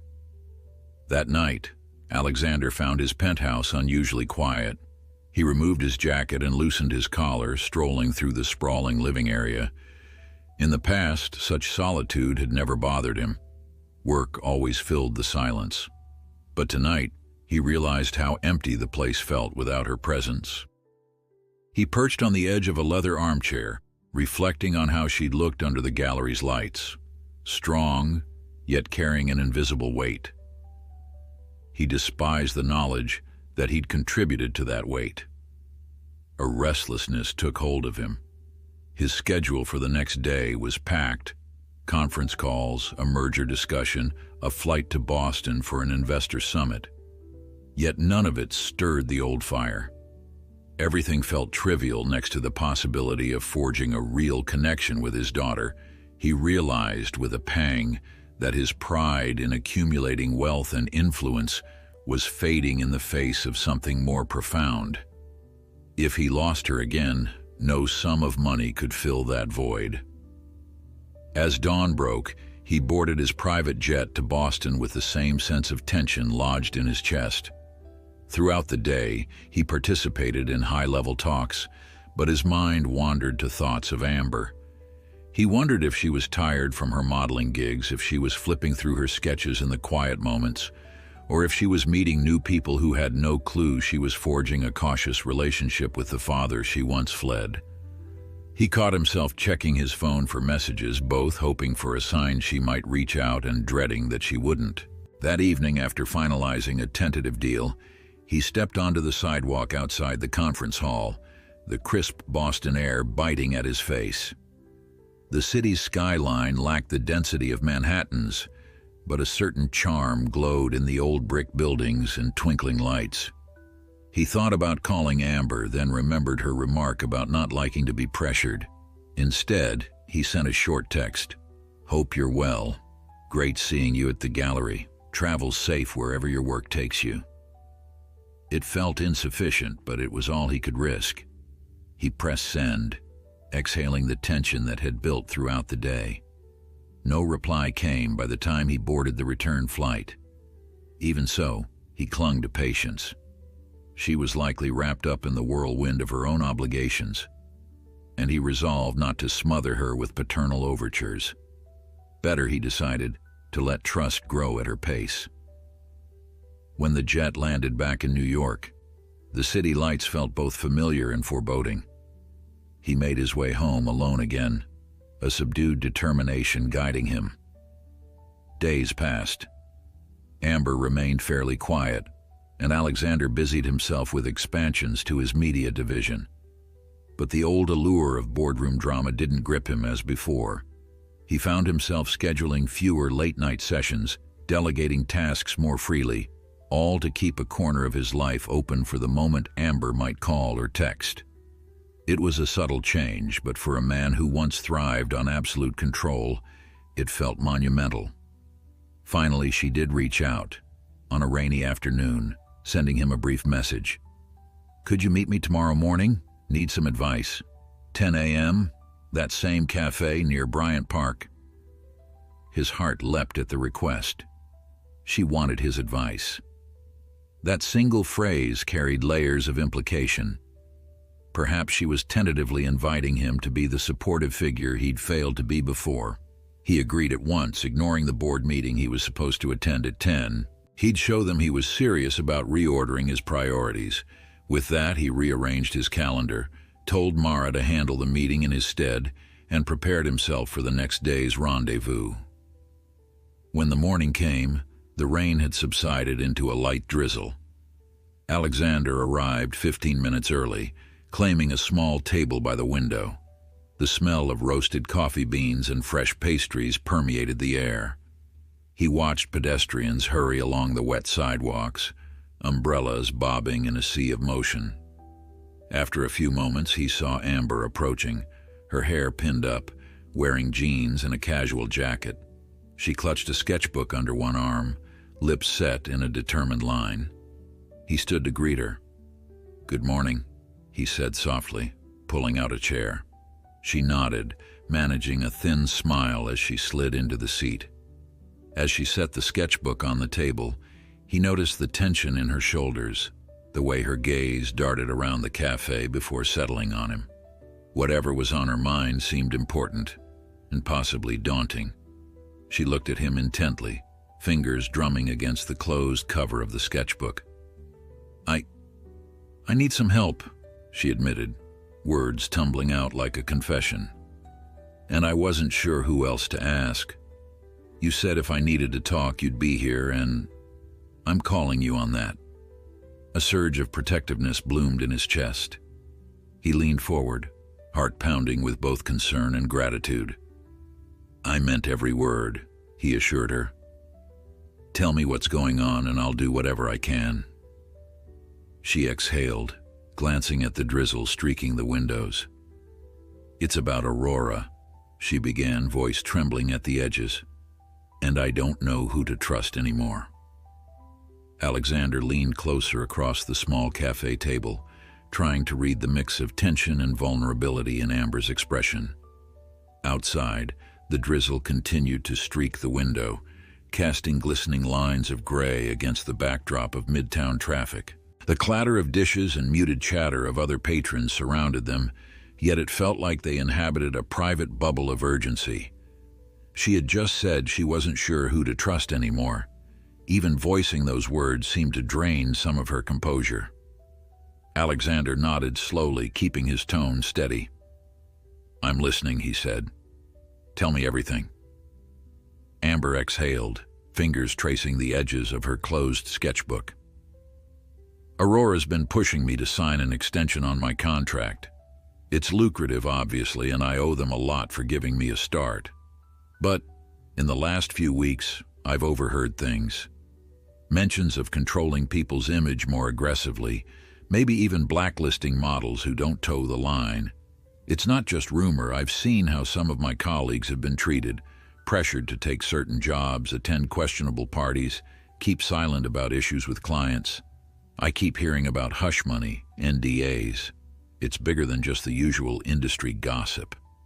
Part of me wonders if Aurora's leadership is involved in something worse than I ever imagined. Her voice trembled at the last sentence. Alexander resisted the reflex to interject, letting her words spill out in their own time. He recalled how poised she usually looked at public events. Seeing her so visibly unsettled made him ache with protectiveness. Do you have any idea who's behind it? He asked quietly. She grimaced. Claudia Pierce is definitely part of the pressure, but I'm not convinced she's the mastermind. She's more of a figurehead in terms of creative direction. My guess is there's someone else at the top pulling strings. Aurora's owned by a network of investors. I'm not certain who's controlling day-to-day decisions. All I know is that I'm suddenly being pushed to upgrade my lifestyle, attend high roller parties, rub elbows with people I'd never normally trust, and if I show any sign of doubt, they remind me of my contractual obligations. Alexander frowned, recalling how the fashion world sometimes blurred into darker corners of entertainment and influence. It wasn't unheard of for agencies to overstep boundaries. He reached for his coffee cup. Have they threatened you directly? She shook her head, ponytail swishing. Not explicitly, but they've hinted. A few nights ago, I got a text from an unknown number. It said, "Don't forget where you came from. Aurora saved you. Remember that before making waves." At first, I blew it off as some jerk, but it fits with what I've been hearing about intimidation tactics. I feel trapped, and I hate it. Her eyes glistened with anger, and he could sense she was battling an old reflex to handle everything alone. It humbled him that she'd come to him now, of all people. "You're not trapped," Alexander murmured. "I can help you unravel this. I have resources, contacts in legal and corporate investigations." She exhaled, seeming both relieved and uneasy. "That's why I reached out. The old me would have run again, vanished, but I'm tired of running, and She paused, biting her lip.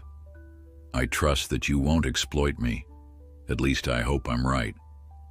Her admission sent a warm wave through his chest. "You can trust me," he said firmly. "I'll keep your confidence no matter what we uncover. And if Aurora's crossing legal or ethical lines, we'll expose it." Amber looked down at her sketchbook, tapping the cover. "In here, I've been jotting notes. collecting small pieces of evidence. I'm not even sure it's enough to prove anything. But if something serious is going on, I don't want to be complicit.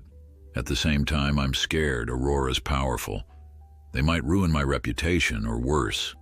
I don't have much else but this career right now." Her vulnerability tore at him.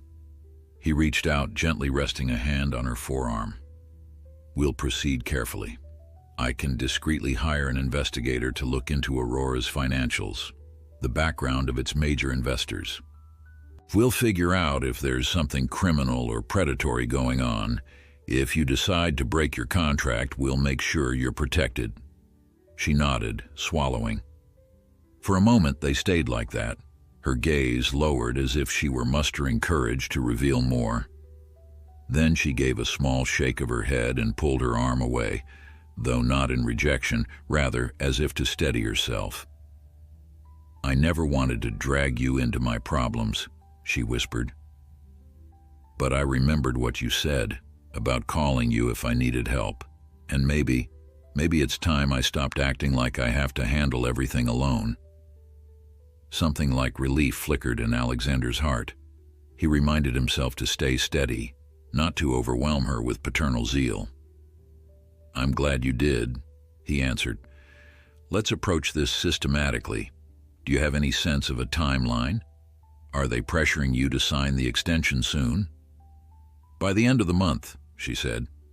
"They're dangling a huge signing bonus, but the hush-hush gossip about certain parties, the cryptic text messages, it all started around the same time they pushed this new contract. Like they want to make sure I'm fully tethered to them." He nodded. "Then we have a deadline. I'll make a few calls, see if I can get preliminary information on Aurora's investor structure. Meanwhile, you gather anything you can. Emails, texts, even overheard conversations. But be careful. If they suspect you're digging, they might escalate." Amber's lips twisted into a half-smile. "You sound like you're back in business mode, analyzing risk and reward." His face warmed. "It's a habit. But believe me, this is personal now." She didn't object, merely nodded. The tension in her shoulders eased a fraction.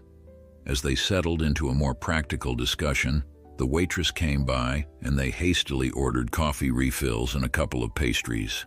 Between sips, Amber asked whether he really had the means to protect her from any fallout if Aurora decided to retaliate. She sounded skeptical, and he didn't blame her. The father she remembered had always been enmeshed in corporate power plays, but now she was placing her future in his hands. He promised to do whatever was necessary, including employing specialized security if it came to that. The notion of bodyguards made her grimace. She was tired of feeling controlled, but she conceded it might be a last resort. They spoke for over an hour, planning how to proceed without raising suspicion. They agreed on code words in their messages in case she needed urgent help without tipping off prying eyes. Through it all, Alexander marveled at how quickly they'd moved from stilted lunches to forging a clandestine alliance. In an odd way, this mutual challenge knitted them closer, giving them a shared goal. If not for the seriousness of the circumstances, he might have felt gratified by how naturally they cooperated, each listening to the other's concerns. Eventually, Amber glanced at her watch and stood, sliding her sketchbook back into her bag. "I have a shoot this afternoon," she said, "but let me know once you've found someone you trust to investigate Aurora." He rose as well, leaving money for their coffees on the table. "I'll be in touch soon," he said. "In the meantime, stay alert. And if anything feels off, call me immediately." She nodded, pausing just before heading to the door. Her gaze flickered as though she wanted to say something else. Then she gave him a faint but genuine smile. "Thank you." His throat tightened. "Any time," he managed, heart swelling with the weight of her gratitude. He watched her leave, determined not to waste this chance to stand by her side. Once she was gone, he lingered in the cafe, mind already formulating next steps. He tapped out a message to a trusted contact, Daniel Reeves, a private investigator who had proven adept at corporate intelligence. He spelled out just enough details to spark Daniel's interest, carefully omitting Amber's name. With Aurora's reputation, a direct assault might be dangerous. Better to approach from the shadows, unraveling their finances and behind-the-scenes activities. Alexander resolved to shield Amber as much as possible.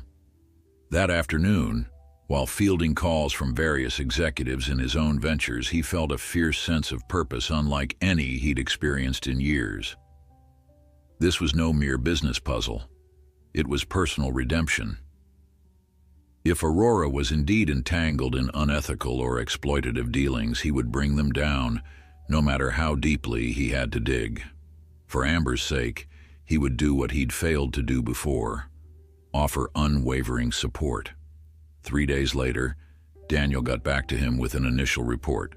While Aurora projected an image of glamorous runway shows and star-studded events, their financial structure was murkier. Funds came from a labyrinth of shell companies, many traced back to an offshore investment group. The group itself, Daniel explained, was rumored to be linked to influential figures known to strong-arm creative artists. Bribery, hush payments, intimidation. These tactics popped up in a few prior scandals, though details were never proven. Most who tried to speak out quickly went silent. As Alexander read through the files, he felt a chill. This might be more dangerous than he initially thought. If they were truly tied to a shadowy network, exposing them would require caution. He wondered if Amber realized the scale of what she might be up against. He typed her a careful message. "We should talk. I have preliminary info. Let me know when you're free." Her response came quickly. "Tomorrow evening after my shoot, I'll drop by your place." Though they'd met outside of his work or home environments up to this point, he sensed that she now wanted the privacy and security his penthouse could offer. He prepared for her arrival with unusual care, almost nervous about inviting her into the space she once called home. He debated tidying away certain reminders of his old life, but ultimately decided to leave everything as it was, like an honest reflection of himself. He even set out a pot of tea and some pastries on the coffee table, a gesture he never would have bothered with in the past. Somehow it felt necessary now. The next evening, the city glowed under a setting sun, pink and gold streaking the horizon. When the doorman buzzed to inform him that Amber was on her way up, Alexander's pulse surged. He welcomed her into the penthouse, noticing how her gaze skimmed the polished floors and art-adorned walls. She remained near the doorway at first, posture cautious, as if not fully ready to step into the memories of this space. He greeted her warmly but without excessive fuss, gesturing for her to come in. "Nice place," she commented, a hint of irony in her voice. "Didn't change much, did you?" He couldn't quite hide his regret. "I suppose not. It never felt right after you left. I wasn't sure how to move on, so I just didn't." She surveyed the living area, eyes lingering on familiar furniture. Her expression flickered as though remembering the echoes of old arguments or maybe laughter. He swallowed. The moment felt unbearably heavy. Then she turned toward him. "You said you found out more about Aurora," she prompted, letting him off the hook for now. He nodded, inviting her to sit on the couch by the coffee table. As she settled, he outlined what Daniel had uncovered: the labyrinthine funds, the hush-hush deals, the rumored ties to powerful individuals who preferred to stay in the shadows. With each sentence, her face paled slightly. She set her bag on her lap as though bracing herself. Finally, she looked up, eyes clouded with worry. "This is bigger than just a controlling agency," she murmured. "If these people have real influence, I could get blacklisted or worse." Alexander's voice was firm. "I won't let that happen." She studied him, searching for any hint of bravado. "I hope you're as powerful as they are, then." Though her words might have sounded harsh, he sensed the fear beneath them. He took a breath. I have connections too, Amber, and I'm not afraid to use them. But we need evidence, clear, undeniable facts. Once we have that, we can decide our next move. I won't push you to go public unless you're ready." Her shoulders sagged, relief and anxiety mixing in her posture. "I hate living in this limbo, but you're right. We should gather proof before pointing fingers.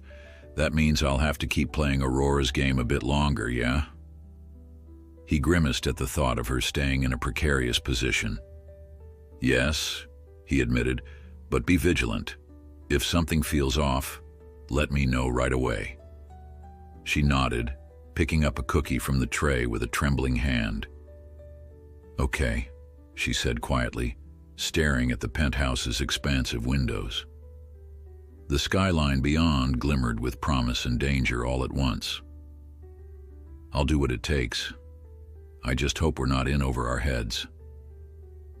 He sat beside her, maintaining a respectful distance.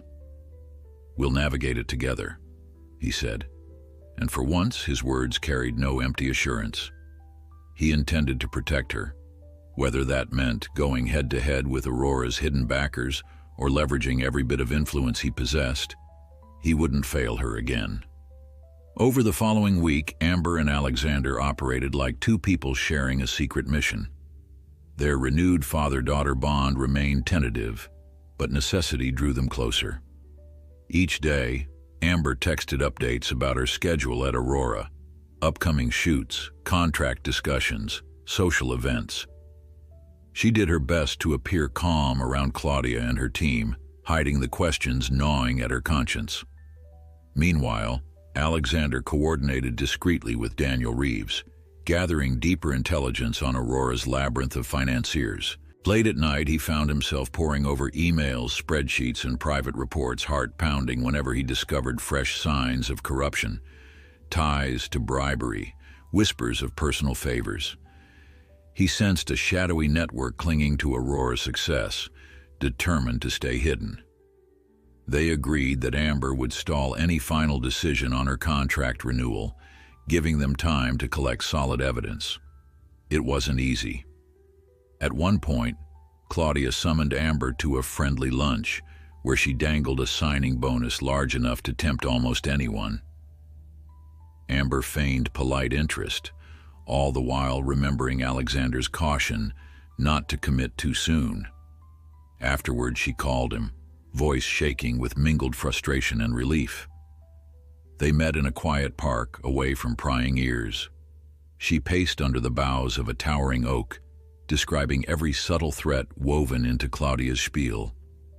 Alexander took careful notes, promising that Daniel's investigation would soon yield results. An undercurrent of tension trailed them both. Amber confided that her nerves felt perpetually on edge.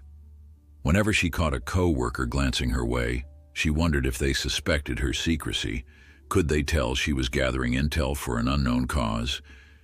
Alexander reassured her that her caution was understandable, yet he felt that same tension coiling in his own gut. He was determined not to fail her. If Aurora proved more dangerous than expected, he would shield her by any means necessary. Finally, one evening, Daniel requested a meeting in person. Alexander set the rendezvous for after hours in a private conference room high above the city. The building belonged to one of Alexander's shell corporations, an innocuous space rarely used, perfect for avoiding attention. Amber arrived first, wearing a dark hoodie that obscured her face. She was anxious, shifting from foot to foot, arms crossed. He offered a small, reassuring smile, then led her inside, past silent corridors into a narrow meeting room with a single long table beneath fluorescent lights. Daniel appeared moments later, carrying a plain black briefcase. In his 40s, with neatly trimmed hair and an unassuming manner, he looked like any respectable accountant. Yet Alexander knew him to be an expert at digging beneath corporate facades. He set the briefcase on the table, flipping the latches open with a subdued click. Amber hovered by Alexander's side. Daniel greeted them both, then handed out printouts and USB drives, clearing his throat. "I'll cut to the chase," Daniel began.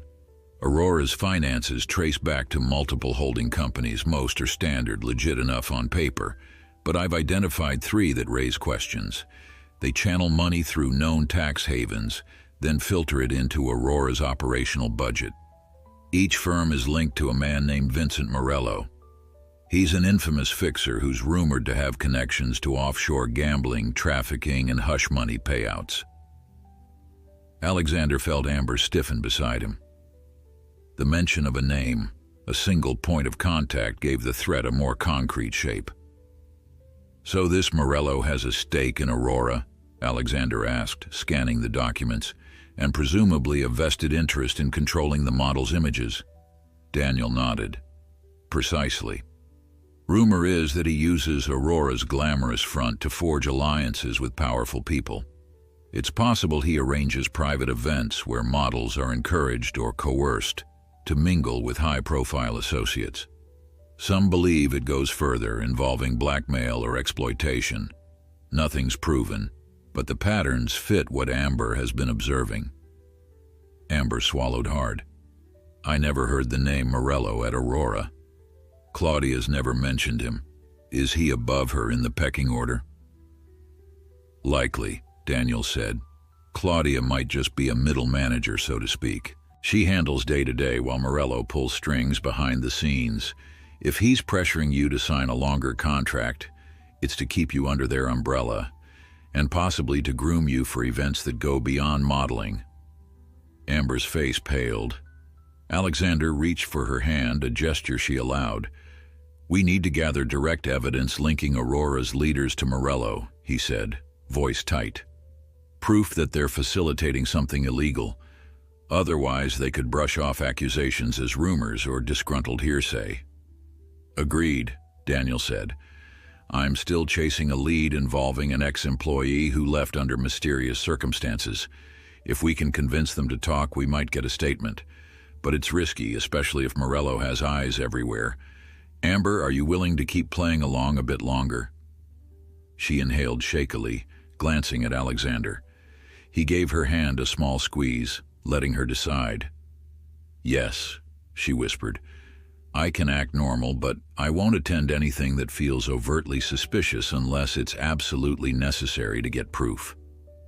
Daniel nodded. "That's wise. If they invite you to a private party or push you into questionable events, that might be the best chance to gather damning evidence. Audio recordings, photos, anything that forces law enforcement to act." Amber let out a slow breath. "I'll try. But I'm not wearing a wire or something, am I?" Daniel smiled gently. "If it comes to that, we'll train you. But we're not there yet. For now, keep your eyes open for digital trails, emails, texts. If you can screenshot them before they vanish, even better." Alexander studied his daughter's face. She seemed torn, angry that her once innocent modeling dream might be a stepping stone for criminals. He wanted to pull her out of this fiasco, tear up her contract, and whisk her away from harm. But he also recognized her strength. She wasn't a helpless teen anymore, and she had asked him for help, not rescue. So he stood firm, following her lead. After Daniel left, father and daughter lingered in the corridor, the overhead lights buzzing faintly. Amber tapped the folder he'd given her, which contained names, timelines, and potential leads. "I never imagined I'd be in the middle of something like this," she muttered. "I just wanted to model, make a living, stay off the radar. Now it feels like I'm a pawn in someone's sick game." Alexander felt a surge of protectiveness. "You're no pawn," he said. "If we take them down, you'll be free to pursue your career on your terms or even shift paths. Remember, you can do anything if you're not bound to them." She eyed him skeptically. "You really think I can just jump to another agency if Aurora collapses?" His gaze sharpened. "You're talented enough that agencies would vie for you.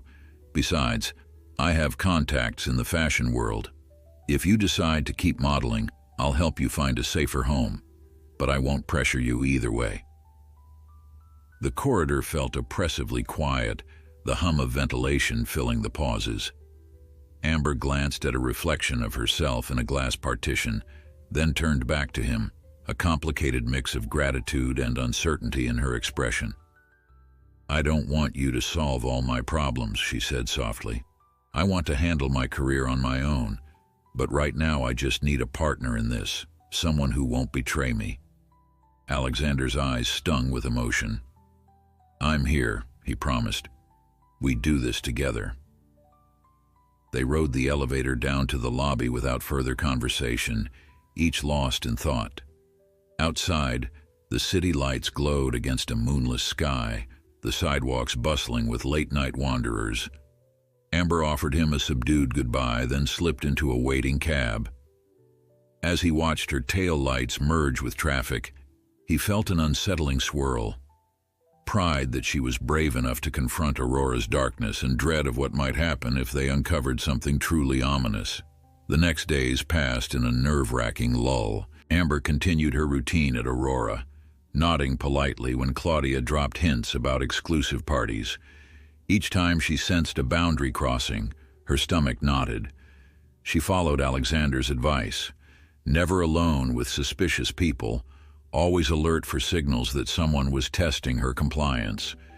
Meanwhile, Alexander and Daniel worked in the background.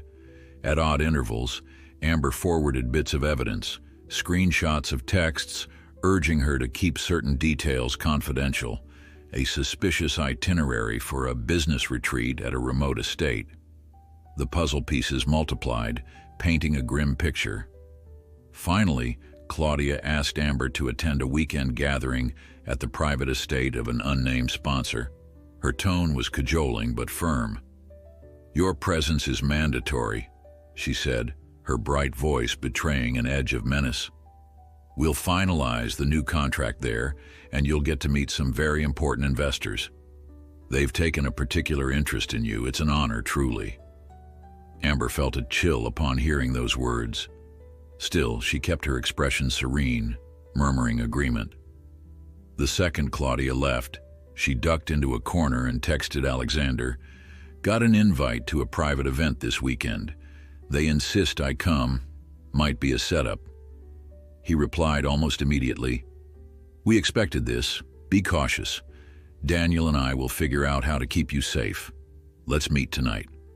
That evening they convened in Alexander's penthouse again.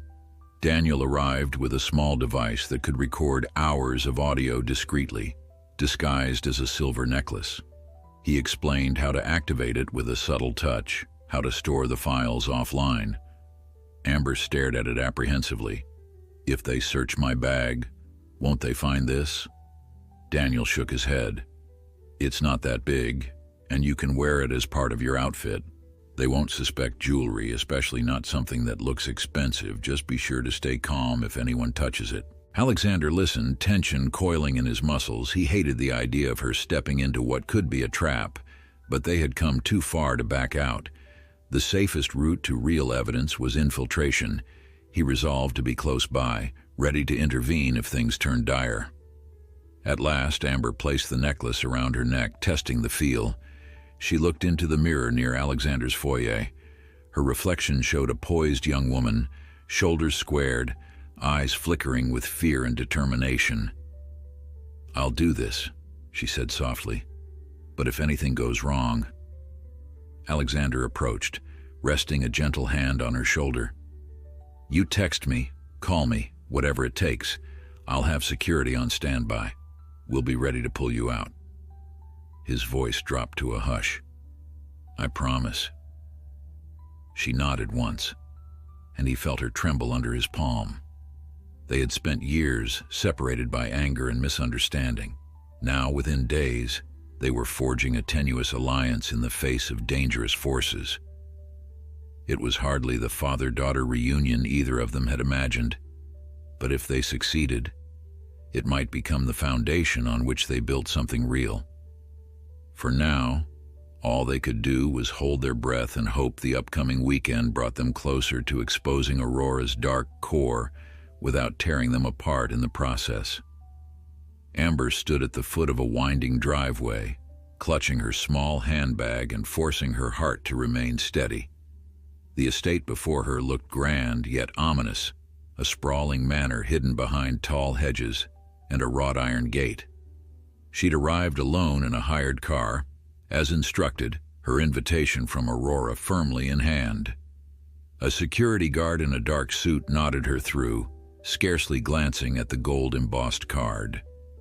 Despite the hush of the manicured grounds, every instinct warned her that this was no ordinary social affair. Wind rustled through distant trees and she inhaled slowly, reminding herself that Alexander and Daniel were nearby, watching for any sign of danger. She wore the discreet recording device around her neck, fashioned as a stylish silver pendant. The plan was straightforward: get inside, mingle enough to glean the nature of the event, and activate the device at the first sign of anything incriminating. If threatened, she would use a coded text to signal for help. They'd gone over each detail meticulously. Still, the tension building inside her felt suffocating. This might be her one chance to gather evidence of Aurora's wrongdoing, yet the risk made her skin prickle. She checked her phone, reading Alexander's last reassuring message. Close by. Remember your training. You've got this. Steeling herself, she walked through the open front door into a brightly lit foyer. The interior boasted marble floors, crystal chandeliers, and hushed servants who directed guests deeper inside. Laughter and hushed conversation echoed from another room. She recognized a few Aurora models drifting past in formal attire. Claudia Pierce emerged near the grand staircase, a martini glass in one hand, her silver gown shimmering beneath the lights. Spotting Amber, she approached with a gleaming smile. "Darling," Claudia trilled, "so glad you could come. The investors have been eager to meet you in a more intimate setting." Her smile broadened, edged with knowing calculation. "I trust you're ready to finalize details for your future with Aurora." Amber swallowed and managed a polite grin. "Yes, of course. Thank you for inviting me." She could almost feel the weight of the pendant at her throat as she stepped farther in. Following Claudia's lead, she moved past a row of gilded mirrors toward a spacious drawing room. On plush sofas and ornate chairs, half a dozen well-dressed guests sipped expensive drinks, their expressions unreadable.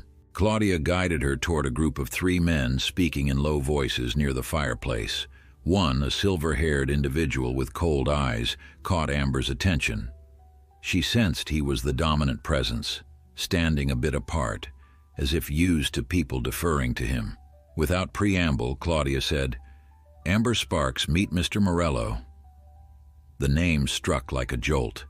Morello, the man Daniel's research had exposed as Aurora's shadowy puppeteer. Amber's heart hammered, but she kept her face composed. He inclined his head, lips curling in a half-smile. "I've heard wonderful things," Morello said softly. "Aurora prides itself on elevating promising talent. I trust you're enjoying your success?" Amber nodded carefully. "Yes, very much. I'm grateful for the opportunities." She tried to look sincere while inching nearer, hoping to capture every syllable on her hidden microphone. This was the man behind the threats, the controlling deals, the hush money. She had to play along just enough to elicit details. "Good," Morello said, sipping his drink. "Claudia speaks highly of your professionalism. We'd like to see you become a fixture in our network. That requires loyalty, of course, a willingness to adapt to our needs." Her pulse throbbed in her temples. "I understand," she managed. "I've always been loyal to Aurora." He smiled, an ambiguous tilt of his lips. "That's what I like to hear." He gestured toward a side corridor. "Come with me. We have a private parlor where we can finalize everything. A quieter space for important conversations." Warning bells rang in her head. She glanced at Claudia, who offered only a placid smile. Amber's instincts screamed that stepping into a secluded room with Morello could be dangerous. But she remembered Daniel's advice. If you want concrete evidence, You may need to push deeper." She drew a calming breath, then followed, her steps echoing down the polished hallway. When they reached a smaller, dimly lit lounge, Morello shut the door. Amber's stomach churned at the click of the latch. He gestured for her to sit on a leather armchair, then sat across from her. A single lamp cast shadows on the paneling. He studied her face, as though appraising a valuable asset. "Claudia tells me you're still hesitating about renewing your contract," he began softly. "I find that surprising. Aurora has given you everything, and we can give you more." She forced a polite laugh. "I'm just being cautious, wanting to read the full terms." He set his glass aside. "Aurora demands exclusivity from its top stars. In exchange, we ensure your continued rise, more visibility, more influence, more wealth. But you must be ready to accommodate special requests from time to time." His gaze lingered on her, making her skin crawl. She raised her eyebrows, feigning curiosity. "Special requests?" He leaned forward. "We have relationships with powerful people who value privacy. They enjoy certain events, gatherings, sometimes, and personal interactions with our models. Nothing illegal, mind you, simply mutual entertainment." His lips curved in a predatory smile. "Of course, complete discretion is paramount. No gossip, no cameras. In return, you'd gain the favor of influential figures who can shape your career beyond imagination." The thick tension in the air made it hard to breathe. Amber summoned what remained of her composure. "And if a model declines these requests?" Morello's eyes narrowed. "Why would she decline? Aurora invests heavily in its talents. We expect gratitude, not defiance." He drummed his fingers on the chair's arm. If someone refused, they'd soon find themselves blacklisted from every agency worth mentioning. Doors close quickly in this industry. Her stomach twisted with revulsion. She sensed he was inches from outright admitting the exploitation Daniel had suspected, but she needed more explicit wording. She braced herself, voice carefully measured. "I see. So it's not just about photo shoots. It's about other forms of companionship." He gave a light chuckle as though discussing a trivial matter. "Think of it as networking. You'd spend a weekend at a sponsor's villa, travel on his yacht, charming him as needed. It's mutually beneficial." This is how real power circulates. A flash of rage surged within her. Still, she asked, "And if I sign the extension, I assume I'd be expected to keep quiet?" His gaze sharpened. "Of course. Aurora handles the details. You simply arrive where we say, do what's required, and leave with everything you desire. But fail to cooperate." He trailed off, letting the implication linger. Her mouth felt dry. She forced a smile. "I appreciate your honesty." Her skin crawled at the notion of faking eagerness, but the hidden recorder demanded it. She'd gleaned enough to confirm Aurora's corruption, yet part of her felt compelled to push further. "So, do we discuss specifics now, or—" The door suddenly opened, making her jump. Another man in a tailored suit stepped inside. Morello turned to greet him. In that moment, Amber edged a finger over the pendant, ensuring the device still recorded. Her heart thudded at how easy it was for them to talk so casually about pressuring young women into companion roles. The newcomer, presumably an associate, eyed her with polite disinterest. He and Morello spoke in hushed tones, referencing some arrangement for next month. Amber heard enough to realize they were planning an exclusive retreat, shipping in multiple models to entertain clients. She clenched her jaw, feigning composure. Every vile detail made her want to scream, but she pictured Alexander waiting outside, ready to pull her out if she sent the alert. She'd gather every shred of evidence first. Minutes later, Morello rose. "I'll let you consider your options," he said, that unsettling smile back on his face. "Claudia has the new contract. If you're wise, you'll sign it soon." Otherwise, well, I'd hate for a promising star like you to vanish before she truly shines." He gave a pointed look before leading his associate back into the hallway. Amber exhaled shakily, waiting until their footsteps faded. Her chest heaved with silent fury. She had what she came for, Morello's own admission on record. Now she needed to leave before she lost her composure or triggered suspicion. She stood, smoothing her dress, checking her phone. A single text from Alexander flashed. "All okay?" She typed a quick reply. "Time to go." Then, with careful calm, she slipped out of the lounge. In the foyer, she found Claudia chatting with other guests. At the sight of Amber, Claudia's eyes lit with a predatory glint. "Leaving so soon?" she asked. "We haven't even toasted your bright future." Amber forced a brittle smile. "I have an early shoot tomorrow. But I'll be in touch about the contract." She thought she spotted relief flicker behind Claudia's gracious facade, as if her compliance had been assured. Perfect. If they believed she was caving, they wouldn't suspect her bold infiltration. She exited the manor, knees trembling. As the hired car carried her down the winding driveway, she let out a gasp of relief. She tapped the pendant again, shutting off the recording. Her mind spun with everything she'd heard. Aurora and Morello were indeed orchestrating something vile, seizing the vulnerability of young models who craved success. And now, she had the proof. When she passed the estate gates, she saw another car idling by the roadside, Alexander's driver behind the wheel. The tinted window lowered briefly, revealing Alexander's anxious face. At her nod, he exhaled in visible relief. He didn't follow but kept a safe distance, ensuring no suspicion. She mouthed, "I'm fine," fighting the urge to break down. They regrouped later at a secure location Daniel had arranged, a small loft in the city with minimal foot traffic. Amber arrived, breath still ragged from adrenaline, and found Alexander waiting. The moment he saw her, he ushered her inside. Daniel was already setting up his laptop, an audio analysis tool blinking on the screen. Amber carefully unclasped the pendant, handing it to Daniel, who transferred the recording to his computer. They fell silent as each second ticked by, the file uploading. At last, Daniel pressed play. The loft filled with Morello's low murmur, every syllable dripping with coercion. Amber shivered at hearing it anew, but Alexander put a supportive hand on her shoulder. They had him, undeniably. If they released this evidence to the right authorities, Aurora's entire operation would come crashing down. When the recording ended, the room felt hushed.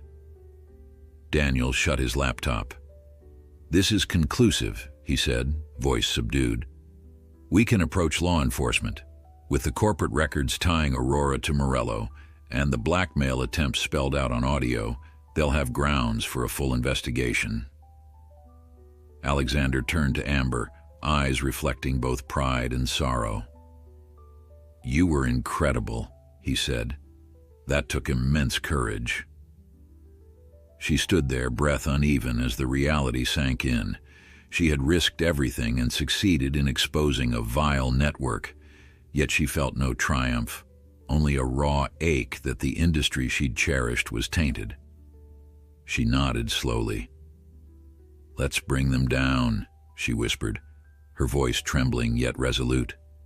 Daniel promised to handle the logistics, guiding them through the safest channel for exposing Aurora's wrongdoing.